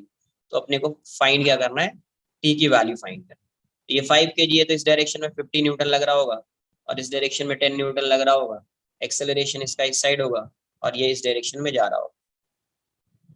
तो अगर आप फाइंड करेंगे अभी, तो एक्सेलरेशन की वैल्यू अनबैलेंस्ड फोर्स, एक्सेलरेशन की वैल्यू या एफबीडी बना लो, नहीं आ रहा है तो एफबीडी बना लीजिए आप, है ना, एफबीडी से भी आंसर कर सकते हैं। Acceleration direct 50 minus 10 upon total मास 5 प्लस 1, एक्सेलरेशन की वैल्यू 40/6 हो जाएगी, 20/3 मीटर पर सेकंड स्क्वायर।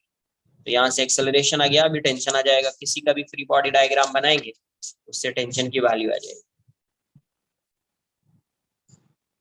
किसी का भी free body, FBD of 5 kg, FBD of 5 kg, तो 5 kg की जो एफबीडी होगी ये 5 kg है, डाउनवर्ड डायरेक्शन में 50 न्यूटन लग रहा है, अपवर्ड डायरेक्शन में टेंशन लग रहा है, और इस डायरेक्शन में एक्सेलरेशन है 20/3, 20/3 है ना।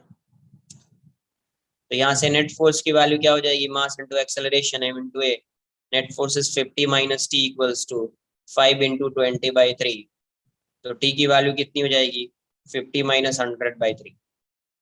एलसीएम ले लो, ये 3 हो जाएगा 150 माइनस 100, ये हो जाएगा 50/3 न्यूटन। 50/3 न्यूटन। तो 50/3 न्यूटन ये आ गया है। अगर आप उसमें स्प्रिंग फोर्स फाइंड करेंगे, स्प्रिंग फोर्स की वैल्यू हो जाएगी 2T, ये हो जाएगा 2 इंटू 50/3, 100/3 न्यूटन आ जाएगा। अगर केजी में आंसर करेंगे आप तो ये 10/3 केजी दिखेगा, 10/3 केजी। 5 केजी है ना यार इस डायरेक्शन में। हाँ, तो 10/3 केजी तो 3.33 आएगा, 3.33 आएगा। तो उसके अकॉर्डिंग आंसर ऑप्शन क्या हो जाएगा 2 हो जाएगा, है ना। उसके अकॉर्डिंग जो है अपना आंसर लेस देन 6 केजी है, आंसर 2 आ जाएगा। क्वेश्चन नंबर 15 देख लेते क्या। Figure shows a uniform rod of mass 3 kg and 3 kg and length 30 centimeter. The string in figure are pulled by constant forces 20 Newton and 32 Newton. Find the acceleration and tension in the rod at a distance 10 centimeter from point A. यहाँ पे find करना।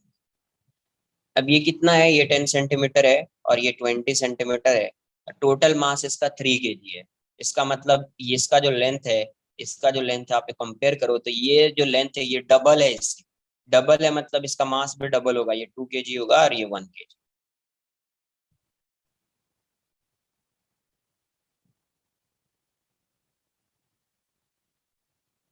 Sir, we will assume that mass is equally distributed, no? Yes, uniform. Okay. Okay.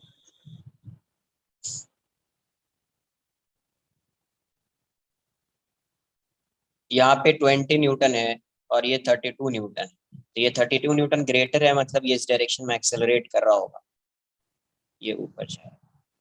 तो देखो ये support कर रहा है acceleration को, ये अपोज कर रहा है, और मास सिर्फ ये है। तो यहाँ पे एक्सेलरेशन क्या होता है, supporting force minus opposing force upon total मास 3 हो जाएगा। ए की वैल्यू क्या हो जाएगी 32 12/3 4 metre per second square, 4 metre per second square. A equals to 32 minus 20/3, तो 12/3 आ गया।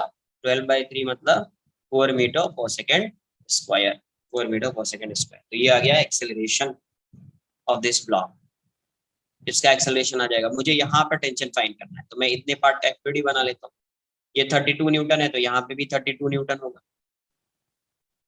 है ना, यहाँ पे भी 32 न्यूटन होगा। तो मुझे यहाँ पे टेंशन फाइंड करना है, उतने पार्ट का एफपीडी बना लीजिए आप। 2 kg, यहाँ पे 32 न्यूटन है, इस डायरेक्शन में टेंशन टी है, एक्सेलरेशन इस डायरेक्शन में 4 मीटर पर सेकेंड स्क्वायर है। तो आप क्या लिखेंगे, net force equals to mass into acceleration. तो जगह 32 minus T equals to 2 into 4, तो 32 माइनस पार्टीशन, यहाँ पे जो टेंशन की वैल्यू आएगी वो 24 न्यूटन। Screen is फ्रीज हो frozen. गया है। फ्रीज हो गया क्या? हाँ अब ठीक है, अभी बीच ठीक बीच है, में फ्रीज हो रहा है। हाँ हो सकता है, वो नेटवर्क का इशू रहा होगा तो हो सकता है। अभी देखो फिर से मैं एक्सप्लेन कर देता हूँ। फिर ये 32 न्यूटन है, ये 20 न्यूटन है, इस पूरे का मास 3 kg है, और ये 20 सेंटीमीटर है, ये 10 सेंटीमीटर, ये 20, तो इसका जो ये जो है ये डबल हो गया लेंथ ना, इसका मास भी डबल हो जाएगा। तो ये 2 kg होगा और ये 1 kg होगा, 3 kg हो गया। अभी 32 इस साइड है, 20 इस साइड है, और ये मास है, तो 32 ग्रेटर है 20 से, तो ये इस डायरेक्शन में एक्सेलरेट कर रहा होगा, तो ये इस साइड जाएगा और ये इस साइड आएगा। तो ये सपोर्ट कर रहा है एक्सेलरेशन को, एक्सेलरेशन की डायरेक्शन में सपोर्ट कर रहा है, ये एक्सेलरेशन के अपोजिट डायरेक्शन में अपोज कर रहा होगा। तो ए की वैल्यू जाएगी supporting force minus opposing force upon total mass 12/3 4 metre पर सेकंड स्क्वायर हो जाएगा। अब मुझे यहाँ पे टेंशन फाइंड करना है, तो इतने पार्ट का एफबीडी बना लो। एफबीडी बनाओगे तो यहाँ पे 32 ये है, तो ये भी 32 होगा, तो 32 आ गया। यहाँ पे टेंशन टी आएगा और एक्सेलरेशन राइटवर्ड डायरेक्शन में जाएगा, तो F net equals to mass into acceleration. 32 minus T equals to 2a 2 into 4, तो 32 minus t equals to 8, तो t equals to 32 minus 8, answer would be 24 Newton. Answer की value मतलब tension की value क्या हो जाएगी 24 न्यूटन। तो ये क्वेश्चन नंबर 15 कॉपी कर लीजिए इसको।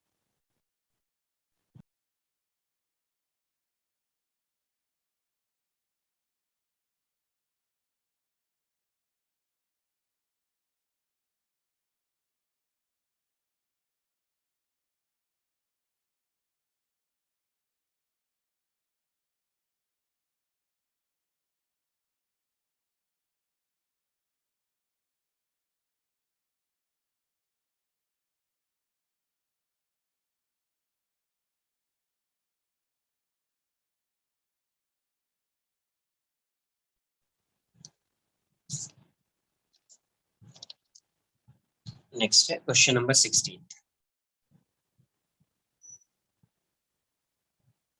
क्वेश्चन नंबर 16 क्या दिया हुआ है?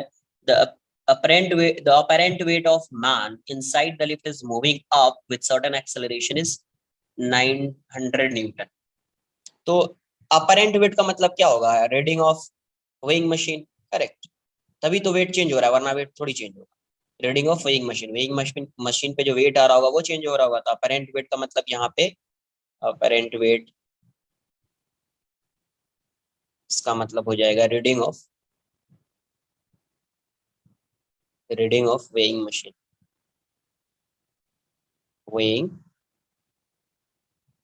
Reading of weighing machine. तो अपवर्ड डायरेक्शन में जा रहा है किसी एक्सेलरेशन से, ए से मान लेता हूं मैं। तो इसकी रीडिंग नॉर्मल की जो वैल्यू है 900 आ जाती है। तो एफबीडी जब आप ड्रॉ करोगे, एफबीडी कैसा आएगा? इसका mg आएगा डाउनवर्ड डायरेक्शन में, इस पे नॉर्मल लग रहा होगा इस डायरेक्शन में, इसका एक्सेलरेशन इस साइड है, या आप सूडो फोर्स भी लगा सकते हैं। तो n minus M G, N naught बोल N naught minus M G equals to m into A. ये वाली वैल्यू 900 है, ये हो जाएगा 10m और ये हो जाएगा ma। तो इक्वेशन 1 लिख देते हैं, इक्वेशन 1।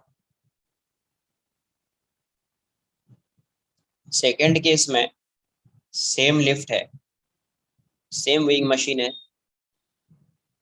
ना, सेम पर्सन। अभी क्वेश्चन में क्या बोला? When the lift is coming down with the same acceleration से अगर डाउनवर्ड डायरेक्शन में आ रहा है तो apparent weight is found to be 300 Newton.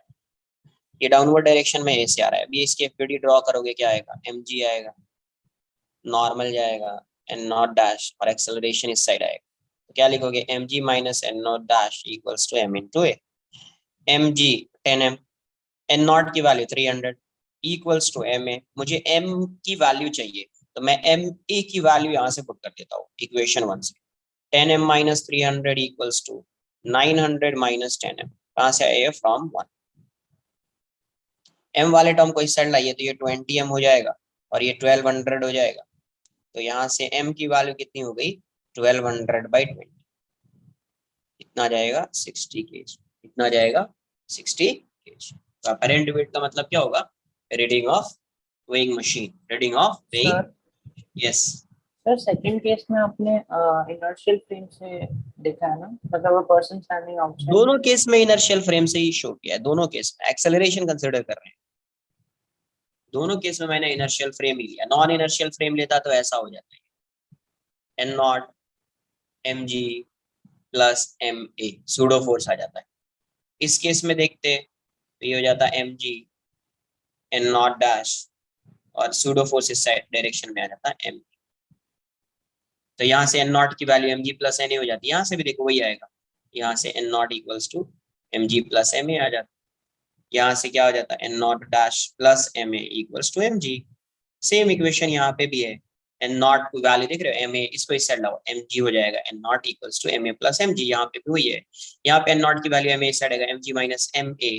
तो ये एम जी है, ये इस साइड आएगा, तो N naught dash is M G minus M A. Same वैसी वैल्यू है। Okay sir, non inertial frame में फिर N naught is being balanced by mg plus m, तो एक्सेलरेशन 0। हाँ मतलब यही से सॉल्व कर रहे हो तो तुमको क्या लगेगा? इसका एक्सेलरेशन 0 है ना। यहीं पे बैठ के सॉल्व करोगे, ऑब्जर्व करोगे इसके मोशन को, तो तुमको इसका एक्सेलरेशन 0 दिखेगा। ओके सर, तो हम बाहर से अभी ये आपने जो किया उसमें हम बाहर से कर रहे हैं।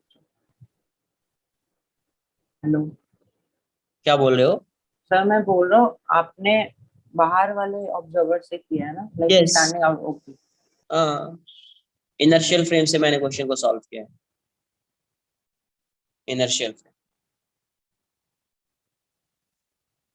Next, question number 17. When an empty lift is moving down with an acceleration of g by 4, the tension in the cable is 900 Newton. When the lift is moving up with acceleration g by 3, the tension in the cable. Tension की value क्या होगी?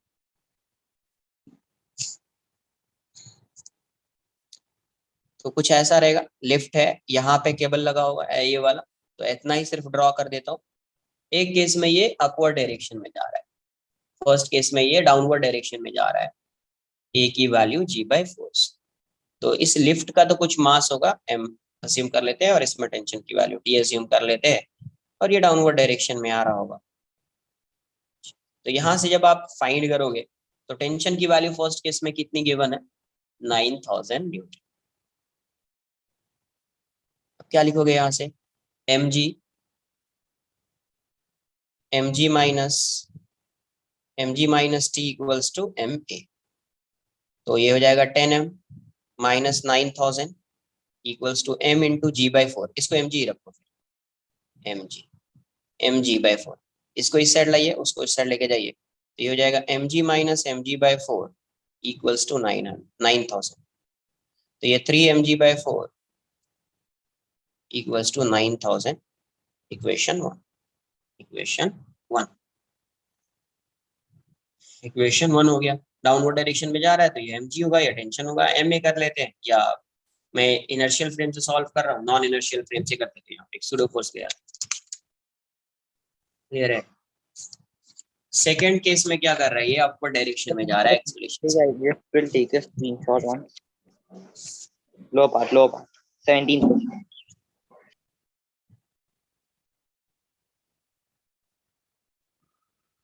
Yes, sir. Done. Second case में वो किस direction में जा रहा है? अपवर्ड डायरेक्शन में जा रहा है. इतना ही पार्ट ड्रॉ कर रहा हूँ मैं. यहाँ पे टेंशन टी डैश है, इसका mg आएगा, और ये इस डायरेक्शन में ए से जा रहा है, कितने से? g by 3 से. क्या लिखोगे आप? T dash minus mg equals to m into A. तो यहाँ से ये वाली वैल्यू क्या आ जाएगी? T dash equals to mg plus m into g by 3. तो टी डैश की वैल्यू क्या हो जाएगी? 4, ये हो जाएगा 3mg प्लस mg by 3. तो t dash is 4mg by 3. Put the value of mg from equation 1. तो mg की वैल्यू वहां से क्या आएगी आपको? ये जाएगा 4 इंटू 9000 अपॉन 3. कहाँ से आई है? फ्रॉम 1. तो यहाँ से देखो ये कितना आ जाएगा? t dash is 16 into 9000 by 9. तो ये 1000 टाइम में जाएगा, तो t dash की वैल्यू कितनी हो जाएगी? 16000 न्यूटन. t dash की वैल्यू कितनी हो जाएगी? 16000 न्यूटन.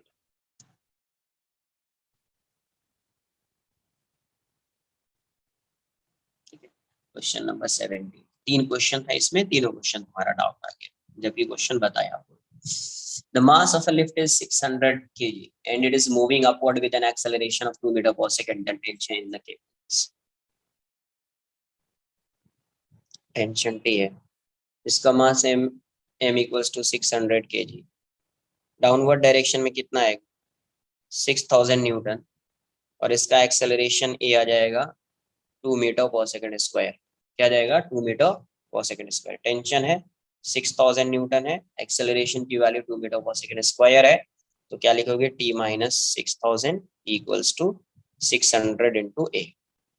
तो t minus 6000 equals to 600 into 2. तो t की वैल्यू कितनी हो जाएगी? 6000 प्लस 1200. तो t की वैल्यू कितनी हो जाएगी? 7200 न्यूटन. आंसर में दिया होगा 7080. इसका मतलब ये हो गया कि इसको उसने क्या किया है, इस वाले पार्ट को, ये t है, ये 600 kg है, तो इसने mg को ऐसा ले लिया होगा 9.8.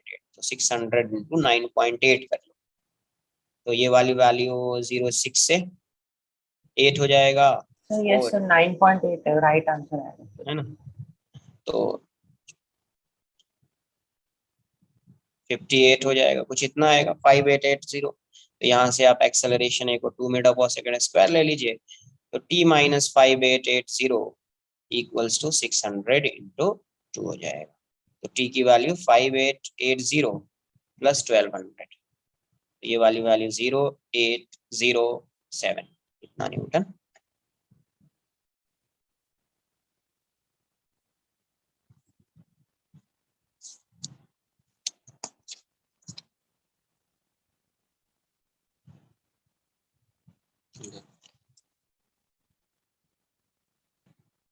सर हमें फ्रिक्शन के क्वेश्चंस भी शुरू कर दो ना, next class we will take that. Yes, okay 19th में तो डाउट आई थिंक नहीं आना चाहिए ये सब क्वेश्चन। आई थिंक ऐसा क्वेश्चन तो आपके क्लास नोट्स में होगा कि नेट फोर्स फाइंड करना होता है, ये ऐसा है 6 kg है। Find the force exerted by the string on the pulley, pulley पे यहाँ पे फोर्स लग रहा है, ये टेंशन, एक ही स्ट्रिंग है, टेंशन की वैल्यू सेम होगी, तो ये टेंशन टी है, ये टेंशन टी है, तो √2t हो जाएगा, मतलब टेंशन की वैल्यू फाइंड कर लो, 60 न्यूटन। अब इसको कोई बैलेंस ही नहीं कर रहा है, ये सिर्फ सपोर्ट कर रहा है, अपोजिंग फोर्स कोई है ही नहीं। या तो आप एफबीडी अलग से ड्रॉ कर लो, दोनों मेथड बताया है, इसका एफबीडी ड्रॉ कर लीजिए, इसका एफबीडी ड्रॉ कर लीजिए, उससे भी एक्सेलरेशन आएगा। या तो एक डायरेक्ट मेथड होता है कि यहाँ पे ये सपोर्ट कर रहा है, इसका कोई अपोज नहीं कर रहा है, फ्रिक्शन यहाँ पे है नहीं, फ्रिक्शन होता तो अपोज करता, वरना आप एफबीडी इंडिविजुअली ड्रॉ कर लो, इंडिविजुअल ब्लॉक का एफबीडी ड्रॉ कर लो, तो ये हो जाएगा 60 - 0 / 6 + 4, तो ये हो जाएगा 60/10, 6 हो जाएगा। अगर 6 मीटर पर सेकंड तो टेंशन आप फाइंड कर सकते हैं, बट अगर आपने अलग से एफबीडी ड्रॉ किया, सपोज इसका एक्सेलरेशन है तो ये भी तो ए से जाएगा, इसका एफबीडी ड्रॉ किया तो भी आंसर वही आएगा। 4 kg एक्सेलरेशन है तो t = 4a, इक्वेशन 1 हो जाएगा, इसका एफबीडी ड्रॉ किया तो ये हो जाएगा 60 - t = 6 है, t की वैल्यू पुट कर दो, तो 60 - 4a = 6 है, कहाँ से आया, फ्रॉम 1, तो यहाँ से क्या आ जाएगा, 60 = 10a, तो 0 जाएगा, a की वैल्यू 6 मीटर/सेकंड²। यहाँ से डायरेक्ट आ जाएगा, यहाँ से 2 इक्वेशन आएगा। अभी टेंशन फाइंड करना है तो फ्रॉम इक्वेशन 1 t की वैल्यू क्या है, 4a, 4 × 6 24 न्यूटन हो जाएगा। अब ये जो पुली है, इस पुली पे एक टेंशन इस साइड है, एक टेंशन इस साइड है, ये दोनों 90 डिग्री पे है, नेट फोर्स इस साइड लग रहा होगा, तो ये t 90 डिग्री पे, तो √t² + t² हो जाएगा, तो ये 2t² हो जाएगा, ये वाली वैल्यू √2t हो जाएगी, तो √2 × √24, मतलब आंसर जो हो जाएगा 24√2 न्यूटन आ जाएगा, 4√2 न्यूटन आ जाएगा।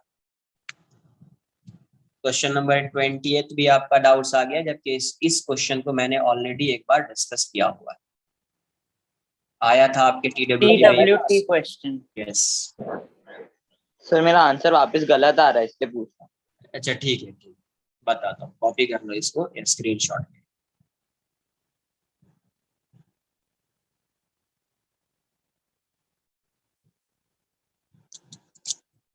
Sir, raw part. I am just taking a screenshot. Question number 20th. If A1 and A2 are the acceleration of first and second cases, then ratio find करना है आपको। ये कुछ ऐसा है, ये मास जो है वो m है, और यहाँ पे फोर्स की वैल्यू है 3m, तो जितना फोर्स यहाँ पे है उतना फोर्स यहाँ पे भी होगा। टेंशन की वैल्यू आपको बताया है, स्ट्रिंग में फोर्स F लगा रहे हैं तो टेंशन भी वही हो जाएगा 3mg, और यहाँ पे mg डाउनवर्ड डायरेक्शन में, एक्सेलरेशन इस साइड आ जाएगा, तो क्या लिखोगे, अभी ये ब्लॉक है m, यहाँ पे है 3mg टेंशन, और यहाँ पे mg है, लेट्स से एक्सेलरेशन इस केस में क्या अज्यूम करना है अपने को, a1, तो क्या लिखोगे, 3mg - mg = ma1, तो ये वाली वैल्यू हो जाएगी 2mg = ma1, m से m कैंसिल आउट हो जाएगा, देयरफॉर a1 = 2g, a1 की वैल्यू 2g हो जाएगी। ठीक है, सेकंड फाइंड कर लेते, सेकंड तो अपना अनबैलेंस्ड फोर्स से आ जाएगा।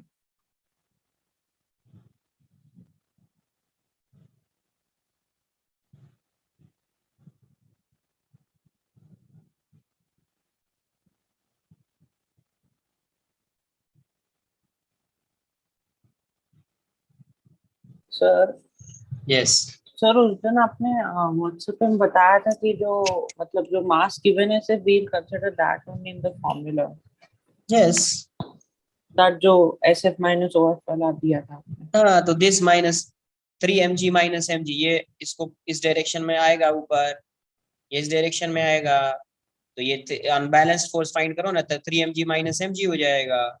Okay sir, unbalanced force 2 mg upon mass m, तो 2 mg बाय m 2g,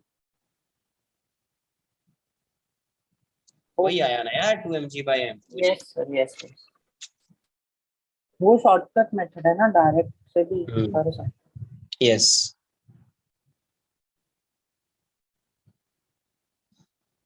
यहाँ पे क्या है अभी, ये 3m, ये 2m, इस साइड आएगा 3 mg, इस साइड आएगा 2 mg, एक्सेलरेशन इस डायरेक्शन में a2 तो a2 की वैल्यू क्या हो जाएगी, अनबैलेंस्ड फोर्स क्या हो जाएगा 3 mg minus 2 mg upon total मास 3m प्लस 2m,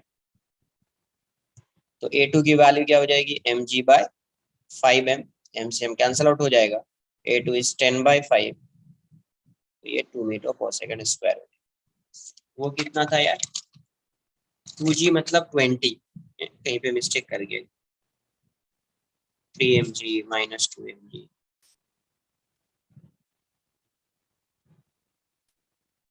सही है आई थिंक।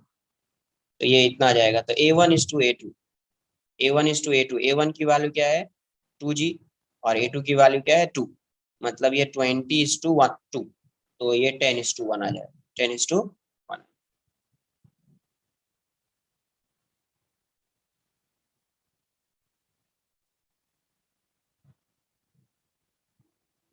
क्वेश्चन नंबर 21, ये भी आना चाहिए, कांस्टेंट रिलेशन आपको बताया है टी डॉट ए, क्या है, find the acceleration of mass m, pulleys are light and frictionless and strings are light and inextensible, 5m is greater than, okay, यहाँ से ये ऐसा, ये ऐसा है, ये ऐसा है,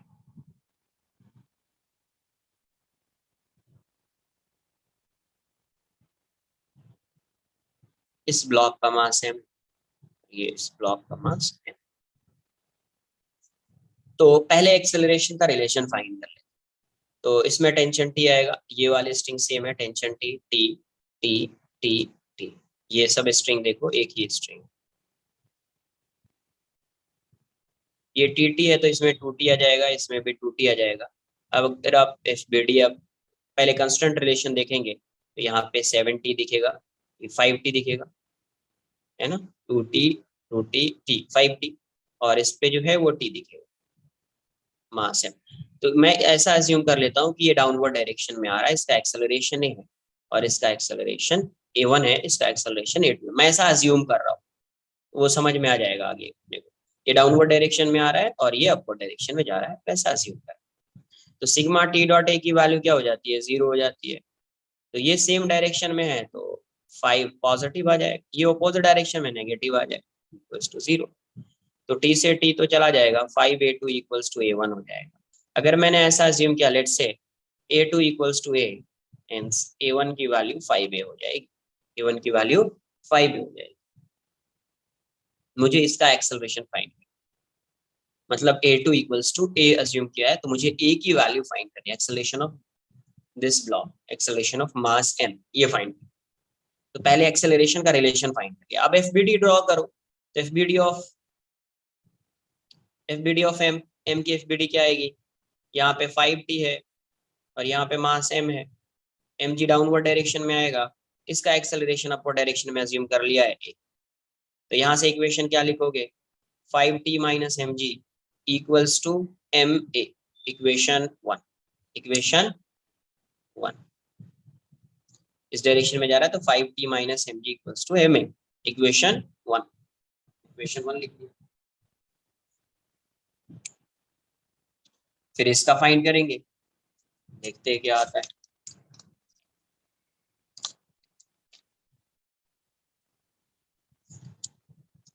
तो यहाँ जो आएगा FBD ऑफ m, m की जो FBD आएगी, तो mg डाउनवर्ड्स, टेंशन इस डायरेक्शन में आएगा, acceleration is a2 and a2 is 5a, तो क्या लिखोगे आप इक्वेशन में, mg minus t equals to m into a2, therefore mg minus t equals to 5 ma 5 ma। अब देखो मुझे एक्सेलरेशन फाइंड करना है तो मुझे टी को एलिमिनेट करना होगा, करेक्ट, टी को एलिमिनेट करना होगा, तो मैं इसमें टी की वैल्यू पुट कर देता हूँ, mg माइनस टी, टी क्या हो जाएगा यहाँ से ma plus mg by 5 equals to 5 ma। कहाँ से है ये, फ्रॉम 1, फ्रॉम, तो अभी एलसीएम ले लो यार, 5 आ जाएगा, तो 5 mg माइनस ma,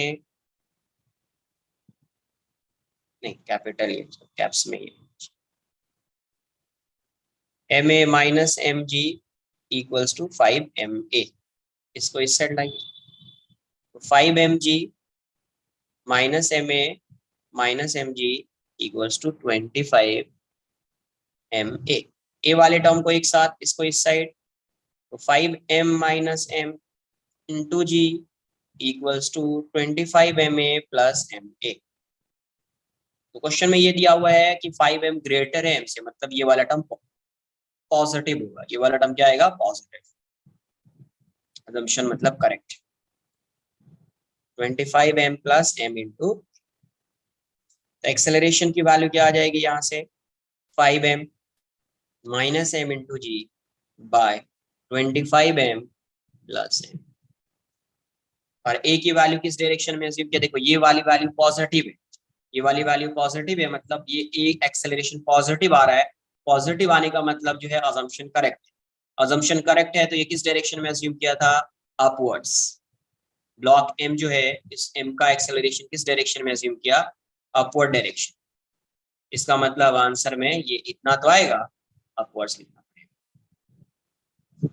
तो 5m minus m into G upon 25m plus m upwards, ये आ जाएगा। तो ये था क्वेश्चन नंबर 21। क्वेश्चन नंबर 22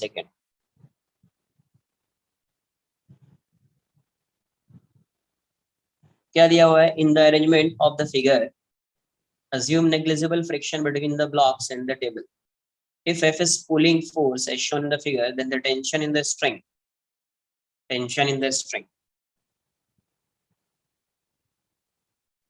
ये एक मास है, इस मास से ये पुली कनेक्टेड है और इस मास को पुल कर रहा है कोई एक्सटर्नल एजेंट F फोर्स, इसका मास m2 है, यहाँ पे एक पुली है, ये तो मूव ही नहीं करेगा, ये वाला पॉइंट तो मूव नहीं करेगा, ये ब्लॉक मूव करेगा, जैसे जैसे ये पुल इस पे फोर्स लगा रहा है तो इस डायरेक्शन में इसको पुल कर रहा है, ये पुल कर रहा है, तो ये वाली जो पुली है, पुली तो इससे कनेक्टेड है, पुली तो फिक्स्ड है, तो पुली तो आगे जाएगी, पुली आगे जाएगी तो ये ब्लॉक आगे जाएगा, ये तो मूव ही नहीं करेगा, ये ब्लॉक आगे जाएगा। तो देखो इस स्ट्रिंग में टेंशन टी अज्यूम कर लेते हैं, तो यहाँ पे टी होगा, तो यहाँ पे 2t हो जाएगा, क्या हो जाएगा, 2t हो जाएगा। तो पहले इसका एक्सेलरेशन देखो, जितने से ये जाएगा उतने से ये पुली जाएगा, जितने से ये ब्लॉक आगे जाएगा, बिकॉज ब्लॉक जो है वो डायरेक्टली कनेक्टेड है ऐसा, तो जितने से ये ब्लॉक आगे जाएगा उतने से इस पुली का एक्सेलरेशन, तो पहले मैं इसका एक्सेलरेशन ए अज्यूम कर लेता हूँ, तो इस पुली का भी एक्सेलरेशन ही होगा, तो एफबीडी पहले इसका आप ड्रॉ कर लो, मास m2 है, फोर्स F है, इस डायरेक्शन में जो टेंशन होगा वो 2t होगा, इसका एक्सेलरेशन ही है इस डायरेक्शन, t की वैल्यू फाइंड करनी, तो यहाँ से नेट फोर्स क्या आ जाएगा, F minus 2t equals to m2a, equation 1, equation 1, ठीक है, यहाँ से इसका इक्वेशन क्या आ गया, 1 आ गया। आगे देख लेते हैं, अब पुली को देखो, पुली के एफबीडी एक बार देख लो, ये पुली ऐसा है और यहाँ पे एक ब्लॉक है, यहाँ पे ऐसा एक ब्लॉक है, मास m1 है, अब इसका एक्सेलरेशन इस डायरेक्शन में यहाँ पे तो 2t लग रहा है, ये t है और ये t है, इसका एक्सेलरेशन इस डायरेक्शन में a है, बिकॉज़ पुली डायरेक्टली कनेक्टेड है उससे, तो ये वाला पॉइंट तो मूव ही नहीं करेगा, इस वाले पॉइंट का एक्सेलरेशन तो 0 होगा, इस वाले स्ट्रिंग का ये पॉइंट तो आगे जाएगा ही नहीं, ये ब्लॉक जाएगा, इस ब्लॉक का एक्सेलरेशन इस साइड a2 अज्यूम, तो ये तो आपको बताया है इस टाइप का, ये a से जा रहा है, ये पॉइंट a1 से जा रहा है और ये पॉइंट a2 से जा रहा है, तो आप डायरेक्टली लिख सकते हैं equals to a1 plus a2, a की वैल्यू यहाँ से क्या आ जाएगी, सिमिलरली ये हॉरिजॉन्टल प्लेन में आ गया है, ऐसा है, तो a की वैल्यू क्या लिखोगे आप, a1 plus a2 by 2। Sir यहाँ सेम से नहीं 2 होगा एक्सेलरेशन ऑफ m1 एंड पुली क्या acceleration of same, m1? Same इसका इसका एक्सेलरेशन सेम कैसे होगा? सर एक ही सिस्टम है ना, लाइक एक सिस्टम कहाँ पे भाई, क्या बोल रहे हो तुम यार? ये ऐसा है ना यार, अभी ये पुली एक्सेलरेट कर रहा है ना, पुली एक्सेलरेट कर रहा है तो इसका और इसका एक्सेलरेशन सेम कैसे होगा? क्या नहीं, बोल रहे हो? ब्लॉक और पुली का बोल रहा हूँ। ब्लॉक है, पुली का सेम कैसे होगा? सेम होता तो फिर ये ऐसा आता कुछ, कभी क्या इसको डेराइव किया है ना, ऐसा आता क्या कि ये अगर ए से जा रहा है तो ये भी ए से जाएगा, ऐसा आया था क्या कभी? No no. तो फिर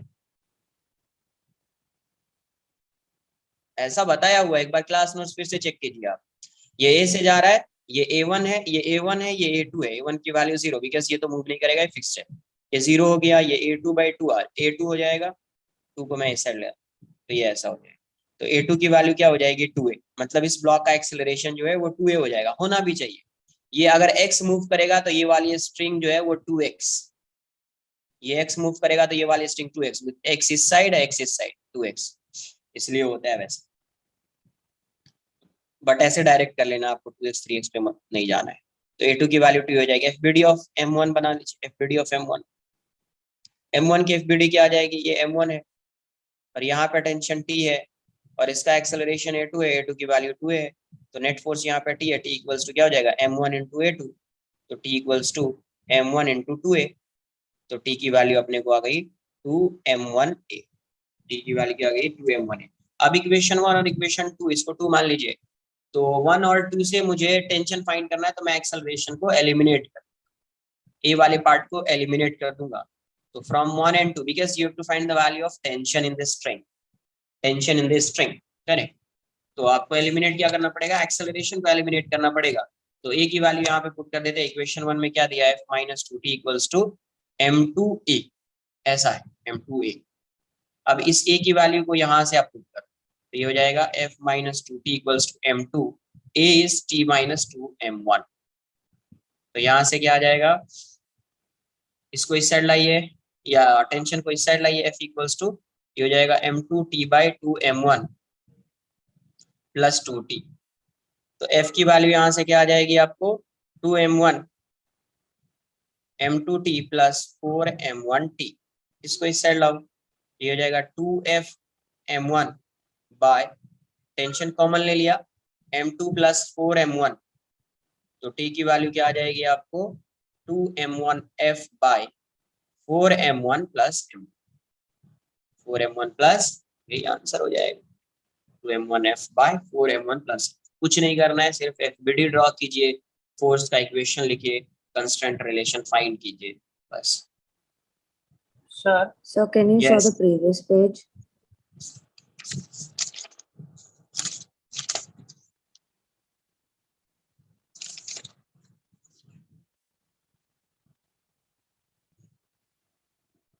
Down wala part. Sir can we directly just say in simple words that pulley पे 2t फोर्स लग रहा है और ब्लॉक पे t, तो इसलिए since forces are different, acceleration will be different. Different नहीं बताया हुआ है, डेराइव किया हुआ है, अभी फिर से क्या एक्सप्लेन करूं मैं, डेराइव करके बताया है भाई। अब इसमें कुछ अपना कॉमन सेंस नहीं लगाना है, डेराइव करके बता दिया है, बस उसको लर्न कर लो, Done, sir. ठीक है। Okay sir. डेराइव करके ये बताया हुआ है, डेराइव करके आया था equals to a1 plus a2 by 2।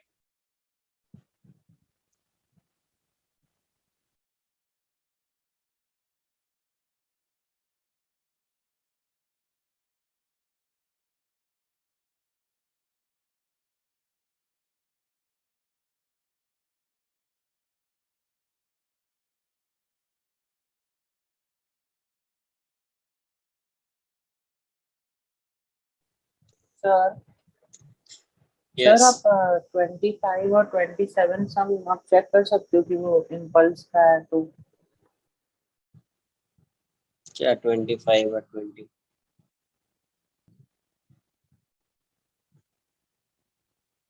a disk of mass itna is floating horizontally in midair by firing 10 bullets per second vertically up. If the mass of each bullet is itna, find the speed of each bullet. देखेंगे, solve करेंगे, क्या आता है नहीं आता, समझेंगे impulse क्या है या क्या है, वो सॉल्व करने से पता चलेगा।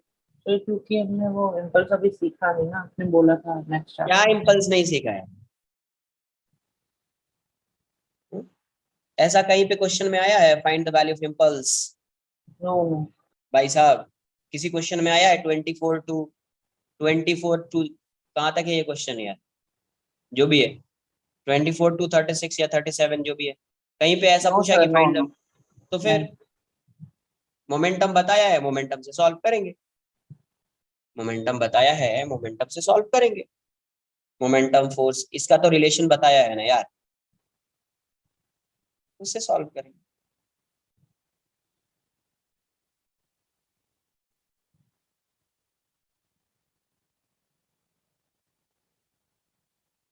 Done.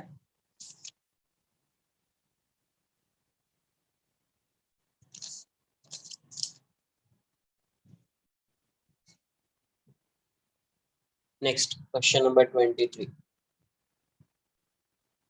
in the fi- in the figure, at, at the free end of a force F is applied to keep the suspended mass 1.8 kg at rest. Find the value of F. अभी क्या बोलूं इसमें, मैं कुछ नहीं बोलूंगा यार, तुम लोगों को जितना भी डाउट पूछना है, जो पूछना है पूछते रहिए। क्लास नोट्स को बिल्कुल रिवाइज मत करो, कहीं पे तुम्हारा फायदा होगा ही नहीं, बेनिफिट कुछ नहीं, कहीं नहीं होने वाला है। क्लास नोट्स को मत रिवाइज कीजिए, जब होमवर्क मिले पूरा डाउट्स पूछ लीजिए, है ना, ज्यादा बेटर है वो।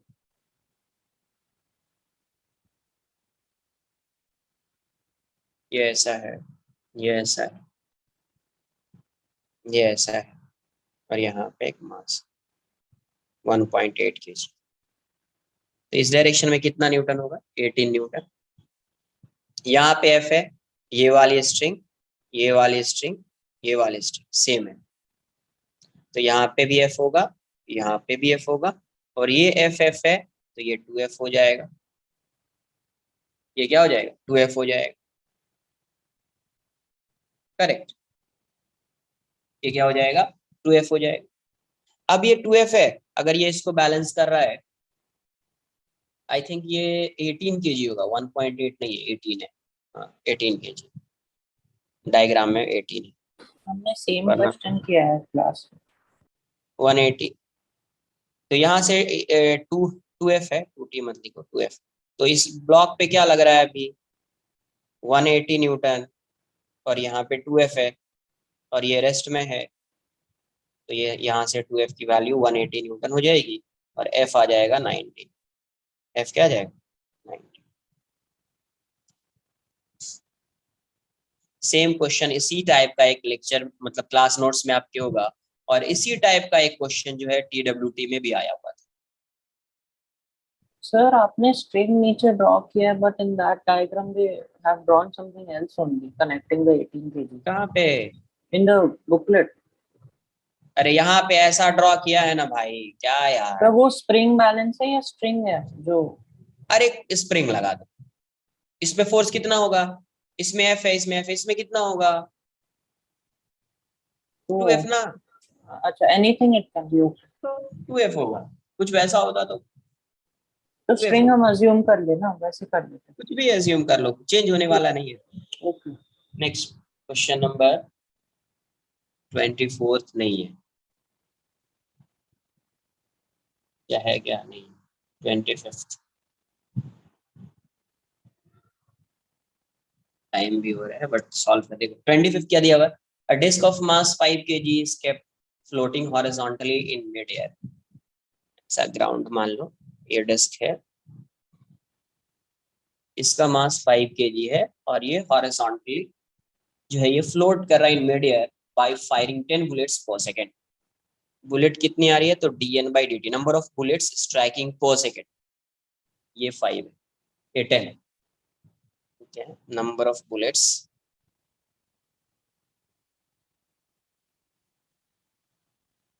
Firing per sir you are finding rate of bullet firing. हाँ कुछ रेट आएगा उसी टाइप से आएगा, एक बार देख लेते हैं। नंबर ऑफ बुलेट्स और डिस्क का मास 5 kg। If the mass of each bullet is 50 gram and bullets rebound with same speed, rebound with same speed. The speed of each bullet is, the bullet rebounds with same speed.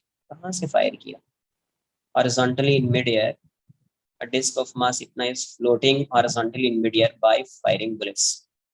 Okay मतलब fire जो कर रहे हैं यहाँ पे आके strike कर रहा है और फिर वापस आ रहा है, तभी ये मिड एयर में यहीं पे फ्लोट कर रहा है। इसका मतलब ये हुआ, अगर ये फ्लोट कर रहा है तो देखो डाउनवर्ड डायरेक्शन में 50 न्यूटन का फोर्स आएगा, करेक्ट। तो ये फ्लोट कर रहा है, फ्लोट करने का मतलब क्या हो गया, इस पे जो नेट फोर्स होगा वो क्या होगा? अरे कभी कोई जीरो जीरो। जब जीरो, इसका मतलब है इस 50 केजी को, 50 न्यूटन को कोई ना कोई फोर्स बैलेंस कर रहा होगा। तो ये फोर्स कौन सा होगा? तो force exerted by bullet, force exerted by bullet on the disc. तो बुलेट जो है आके स्ट्राइक कर रहा है फिर रिटर्न हो रहा है, तो ये बुलेट जो फोर्स लगा रहा होगा, फोर्स एक्सर्टेड बाय बुलेट्स। तो डाउनवर्ड डायरेक्शन में ये 50 न्यूटन का फोर्स आएगा और इस डायरेक्शन में इस डायरेक्शन में बुलेट है और बुलेट उस पे फोर्स लगाए, बुलेट उस पे क्या लगाए?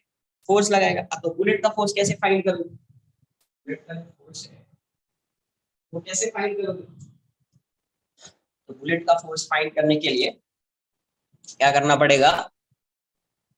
फिर से चेंज इन मोमेंटम पे जाना पड़ेगा। तो क्वेश्चन में क्या बोला है कि ये जो बुलेट आ रहा है सेम स्पीड से स्ट्राइक कर रहा है, रिबाउंड भी सेम स्पीड से हो रहा है, तो v इस डायरेक्शन में आ रहा है। तो change in momentum of one bullet, change in zero होगा ना? जीरो कैसे होगा? ऑपोजिट डायरेक्शन में है ना यार। Change in momentum of same direction में होता, जैसे इनिशियल वेलोसिटी भी सेम डायरेक्शन में, फाइनल भी सेम में, तभी तो चेंज मतलब सब्ट्रैक्ट करते तो जीरो आ जाता। ओके। बिकॉज यहाँ से अगर मास m मान लो mv, तो एक नेगेटिव हो जाएगा, m इंटू माइनस वी होगा ना। इसको पॉजिटिव लोगे तो ये ऑलरेडी माइनस हो जाएगा, माइनस तो लगा, चेंज मतलब p final minus p initial, correct. तो किसी एक को पॉजिटिव लो तो दूसरा नेगेटिव हो जाएगा। तो मुझे मैग्नीट्यूड से मतलब है तो मैं 2mv लिख देता हूँ। ये बात आई समझ में क्या? इसमें किसी को कोई डाउट है क्या, ये बताओ पहले। नो नो, नहीं होना चाहिए डाउट। 2mv। अब देखो बट ये तो एक बुलेट का है ना, तो टोटल बुलेट्स पर सेकंड कितना स्ट्राइक कर रहा है? 10। तो total change in momentum, total change in momentum per unit time, total change in momentum of bullets per unit time, per unit time. तो यहां से क्या लिखेंगे? Change in momentum, change in momentum of one bullet, momentum of one bullet into number of bullets striking per second. तभी ना आएगा, number of bullets से अगर आप मल्टीप्लाई करोगे तो total change in momentum of bullets आ जाएगा। अब पर सेकंड लिख रहे हैं क्योंकि यहाँ पे dn/dt दिया हुआ है, नंबर ऑफ बुलेट्स फायरिंग पर सेकंड, तो यहाँ पे dn/dt आ जाएगा। मतलब ये वाली वैल्यू 2mv इंटू 10 आ जाएगा। ये बात आई समझ में क्या? ये बताओ पहले। Sir number of bullets per second तो 10 होगा, लेकिन rate of change of firing will be zero, no dn/dt। नहीं यहाँ से क्या लिखा है? जीरो कौन, क्या जीरो होगा? dn/dt, rate is zero, no? Same amount of bullets are fired every second. अरे Increase. पर सेकंड जा रहा है, समझो रेट ही गिवन है 10, क्वेश्चन में रेट ही गिवन है, रेट गिवन है 10। ऐसा थोड़ी बोल रहा है कि बुलेट कांस्टेंट है, क्या बोला है? पर सेकंड, पर सेकंड दिया हुआ है, पर सेकंड 10 बुलेट्स जा रही है, तो इसका मतलब dn/dt है। वो क्या है? वो dn/dt। Sir, but number of bullets fired will be constant, no? So number of bullet dn/dt. पर सेकंड, समझो नंबर ऑफ बुलेट पर सेकंड वुड बी कांस्टेंट। अरे एक सेकंड में 10 बुलेट्स गई है ना यार। Yes, sir. तो एक सेकंड में बुलेट का जो नंबर है वो कांस्टेंट होगा ना। Yes. 2 सेकंड में तो 20 हो जाएगा। Yes, sir. तो अगर 1 सेकंड कंसीडर करो, 2 सेकंड कंसीडर करो, तो दोनों में डिफरेंट आ गया ना। लेकिन पर 1 second 1 second 1 second 1 second consider करो तो उसमें सेम रहेगा। अरे number of bullets per second का मतलब क्या हो गया? सर जैसे अगर हम ग्राफ ड्रॉ करेंगे तो कर्व आएगा, वैसे बोल रहे हो ना? नंबर ऐसा है, number of bullets upon time taken, यही है ना number of bullets per second. Yes time sir. की वैल्यू को 1 सेकंड लिया तो ये n/t आएगा ना, यस तो इसी को मैं dn/dt लिख रहा हूँ, रेट। सर, अच्छा, you have taken per 1 second as a very short interval of time. That is when. नहीं नहीं नहीं, समझो चीजों को, समझो तुम। हाँ, ये dn/dt लिखा मतलब रेट बता रहा है वो, समझो। अगर तुम बोले बुलेट कांस्टेंट 1 सेकंड में 10 जा रहा है, 5 सेकंड में कितना जाएगा? 5. 50 जाएगा ना? Sorry sir, 5. हाँ, 50. Sorry. 50 जाएगा तो क्या हाँ, हाँ. कांस्टेंट है क्या बुलेट्स? No. तो बुलेट चेंज हो रही है ना यार टाइम के साथ, Yes. Yes. बट उसका रेट कांस्टेंट है, मतलब पर सेकंड में, मतलब 1 सेकंड में 10 बुलेट्स जाएगी ही जाएगी। ठीक है, तो क्या किया, total change in momentum find करना है। कैसे फाइंड करोगे? एक बुलेट का मोमेंटम फाइंड कर लिया, फिर जितने बुलेट्स जा रही है 1 सेकंड में वो फाइंड कर लिया, तो ये क्या देगा आपको? Total change in momentum of bullets per unit time देगा। क्यों पर यूनिट टाइम? बिकॉज ये वाला जो टर्म है वो number of bullets per unit time है। क्या है ये? Number of bullets per unit time. तो ये वाली वैल्यू क्या आएगी? यहाँ जो आएगा total change in momentum of bullets per unit time आएगा। ये समझा? Change in momentum of bullets, change in momentum of 1 bullet, Yes ये sir. आएगा। अब मुझे टोटल चेंज फाइंड करना है, टोटल चेंज इन मोमेंटम, क्योंकि ये एक ही बुलेट है, एक बुलेट तो नहीं जा रही है, 10 बुलेट्स जा रही है, पर सेकंड जा रही है, तो 10 से मल्टीप्लाई करना पड़ेगा या नहीं करना पड़ेगा टोटल चेंज फाइंड करने के लिए? Yes sir. तो मैं ऐसा कर देता हूं, बट ये वाला जो dn/dt है ये सिर्फ बुलेट्स नहीं है, number of bullets per unit time है। तो ये वाला जो टर्म आएगा इस साइड, स्टेटमेंट रीड करो, समझो। Total change in momentum of bullets, ये क्या हो जाएगा? पर यूनिट टाइम हो जाएगा, पर यूनिट टाइम हो जाएगा। Means per ये नहीं second. समझा? Per second. हाँ, अगर नहीं ये समझा तो ऐसे मान लो, इन टाइम टी, इसको ऐसे समझ लो, इन टाइम टी कितनी बुलेट्स जाएंगी? नंबर ऑफ बुलेट्स कितनी रहेंगी? अरे 1 सेकंड में 10 बुलेट्स, तो टी टाइम में 20 बुलेट्स। Yes sir. अरे यार, आया ना? Yes. Yes sir. तो total change in momentum of bullets क्या आ जाएगा? Total change in momentum of bullets, Momentum of one bullet into total number of bullets in that time. Total change in momentum, एक momentum of 1 bullet into number of bullets 20। तो ये हो गया आपका delta P, ये हो जाएगा आपका 20m into we into T को इस साइड लाइए, तो delta P by delta T, यही टाइम इंटरवल है अपना 20mv। क्या ये वाली value delta P upon T, ये फोर्स होगा क्या?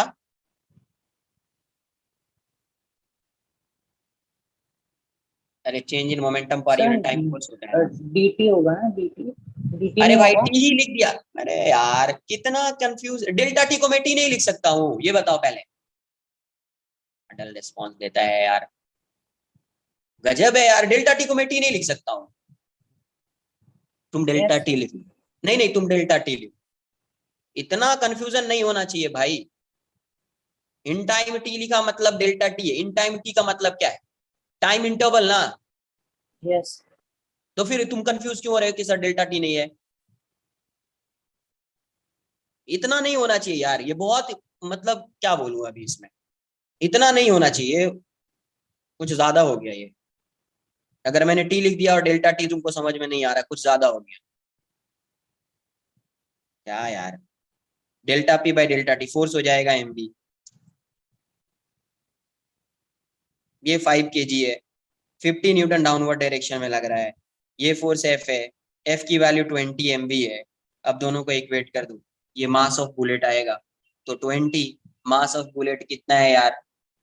50 ग्राम, तो 50 इंटू 10⁻³ इंटू वी, दोनों को इक्वेट कर दो, तो हो जाएगा 20 into 50 into 10⁻³ into v equals to 50, 50 से 50 जाएगा, तो यहाँ से क्या आ रहा है? v equals to 1/20 into 10⁻³ v की वैल्यू क्या हो जाएगी? 10⁻³/20, तो v आ जाएगा आपका 1000 बाय 20 ये जाएगा, ये 50 मीटर पर सेकेंड आ जाएगा। इससे टफ क्वेश्चन आपके बुकलेट में आई थिंक नहीं रहा हो। ठीक है, ये Sir, yes. delta P by delta T will be average force, right? हाँ, तो क्या हो गया ये बताओ, तुम क्यों कंफ्यूज हो जा रहे हो भाई एवरेज में? अरे मेरे भाई, उस पे 50 न्यूटन का डाउनवर्ड डायरेक्शन में फोर्स लग रहा है, तो आपको ये बताना है कि इसकी वेलोसिटी क्या है, तो बुलेट कितना फोर्स लगा रहा है, तो आपको कुछ अज्यूम करना पड़ेगा, कुछ टाइम इंटरवल अज्यूम करना पड़ेगा। तो मैंने डेल्टा टी टाइम अज्यूम कर लिया, Sir, तो नहीं डेल्टा टी टाइम अज्यूम कर लिया तो मुझे फोर्स आ गया वहां से। dt अज्यूम कर लो, तुम इसको dp लिख दो, इसको तुम dt अज्यूम कर लो, तुम इसको dp लिख दो, इसको dt लिख दो, तो dp बाई dt आ जाएगा। उसमें क्या टेंशन है? अच्छा सेम ही होगा फिर तो ऑब्वियस है, इतना इंस्टेंटेनियस। कंफ्यूज नहीं होना है। सर इंस्टेंटेनियस चेंज और एवरेज चेंज इसमें मतलब नियरली सेम है वैसे। क्या फाइंड फाइंड क्या करना है पहले बताओ। ये 50 न्यूटन का 50 न्यूटन है ना, यस सर। इसको फोर्स बैलेंस कर रहा होगा ना, जो बुलेट फोर्स Yes, लगाएगा वो yes. बैलेंस कर रहा होगा ना। Yes sir. तो आप यहाँ पे 500 ईयर्स कंसिडर कर लो, उतने में कितनी बुलेट जाके स्ट्राइक कर रही है, या 5 सेकंड कंसिडर करो, या 0.05 सेकंड कंसिडर करो, उसके अकॉर्डिंग उसका मोमेंटम चेंज होगा, उसके according delta P by delta T आएगा। अब यहाँ पे 500 ईयर्स, इसको 500 ईयर्स कर दिया, फिर भी delta P by delta T की वैल्यू यही होगी या चेंज हो जाएगी? बताओ पहले मुझे। यही रहेगी। तो फिर बस it will her change instant from. पे यही है, हर इंस्टेंट पे यही है, तो मैं एवरेज फोर्स फाइंड करूं, इंस्टेंटेनियस फोर्स फाइंड करूं, कोई मतलब है? नहीं। तो कंफ्यूज क्यों हो रहे हो इसमें? समझ लो, जब तक क्वेश्चन में इंस्टेंटेनियस नहीं बोला है तब तक आपको डीपी बाई dt नहीं लगाना है। ठीक है, समझना पड़ेगा, क्वेश्चन को रीड करो, समझो क्या पूछा जा रहा है, कैसे पूछा जा रहा है, कैसे सॉल्व करना है, इस चीज को समझना है। कंफ्यूज नहीं होना है कि सर इंस्टेंटेनियस आ रहा है, सर एवरेज आ रहा है, सर ये आ रहा है, सर वो आ रहा है, नहीं। अब ये समझना है कि ये 50 न्यूटन है, तो 50 न्यूटन फोर्स को बैलेंस जो कर रहा होगा, तो कहीं कहीं ना कहीं बुलेट जो फोर्स लगा रहा होगा उसी से ये फोर्स बैलेंस हो रहा होगा। तो बुलेट जो फोर्स एक्सर्ट कर रहा होगा उसको कैसे फाइंड कर सकते हैं, उसका मेथड फाइंड, मतलब उसको सॉल्व करने का जो है क्या वे हो सकता है, उसको आइडेंटिफाई कीजिए। ये मत सोचिए कि अरे यहाँ पे इंस्टेंटेनियस आएगा, एवरेज आएगा, क्या आएगा। आपको ये बताना है कि यहाँ पे फोर्स कितना लग सकता है, उसको कैसे फाइंड करेंगे आप वो देखिए, और फोर्स को बैलेंस कर दीजिए। बस आज के लिए इतना ही रहेगा, कुछ ज्यादा ही टाइम हो चुका है। सर ठीक है, चलो। हेलो हाँ क्या सर? सर तो 2mv into 10t will be a constant, that is the average or instantaneous will be same, that is why no? क्या 2mv? 2mv into 10t will be a yes. constant value, so average and नहीं instantaneous नहीं will नहीं be नहीं नहीं same. नहीं, constant value ये नहीं है भाई साहब। 20 mv इंटू डेल्टा टी, ये वाली वैल्यू कांस्टेंट नहीं है, ये वैल्यू कांस्टेंट है, ये वैल्यू कांस्टेंट है। मोमेंटम तो टाइम के साथ चेंज होता रहेगा। यस सर, तो 20 आप ही ने बोला dt ढूंढो, dp by dt ढूंढो या delta p by delta t अरे ढूंढो, मेरे तो भाई, सेम आएगा। मैंने ऐसा बोला क्या? मैंने ऐसा बोला कि डेल्टा पी सेम होगा? स्टेटमेंट क्या नहीं बोला? नहीं। Delta P by delta T. तो delta P by delta T की वैल्यू 20 mv होगी, ये कांस्टेंट रहेगा, ये कांस्टेंट रहेगा। ये डेल्टा पी कांस्टेंट नहीं है, delta P by delta T would be constant. अरे ओके कुछ एंड समझो ना, डेल्टा टी जैसे चेंज होगा ना, जिस फैक्टर से डेल्टा पी चेंज होगा ना, आप उसी फैक्टर से डिवाइड कर रहे हो, बिकॉज ये वाला टर्म कांस्टेंट है, तो डेल्टा पी किससे चेंज हो रहा है? डेल्टा टी से चेंज हो रहा है। तो जिस फैक्टर से डेल्टा पी चेंज हो रहा है उस फैक्टर से डिवाइड कर रहे हो, तो हमेशा वो कैंसल आउट हो जाएगा, हमेशा इसकी वैल्यू कांस्टेंट है। तो sir dp by dt will also be a constant, no? Yes, delta Okay. P by delta T या डीपी because बाई डी, कुछ भी बोल दो, वो कांस्टेंट रहेगा। because आज it के is लिए इतना ही 20 रहेगा, mv, because it is आज के 20 लिए इतना mv. ही रहेगा, नेक्स्ट लेक्चर में यहाँ से आगे डिस्कस करेंगे। ठीक है, चलो बाय बाय। Okay.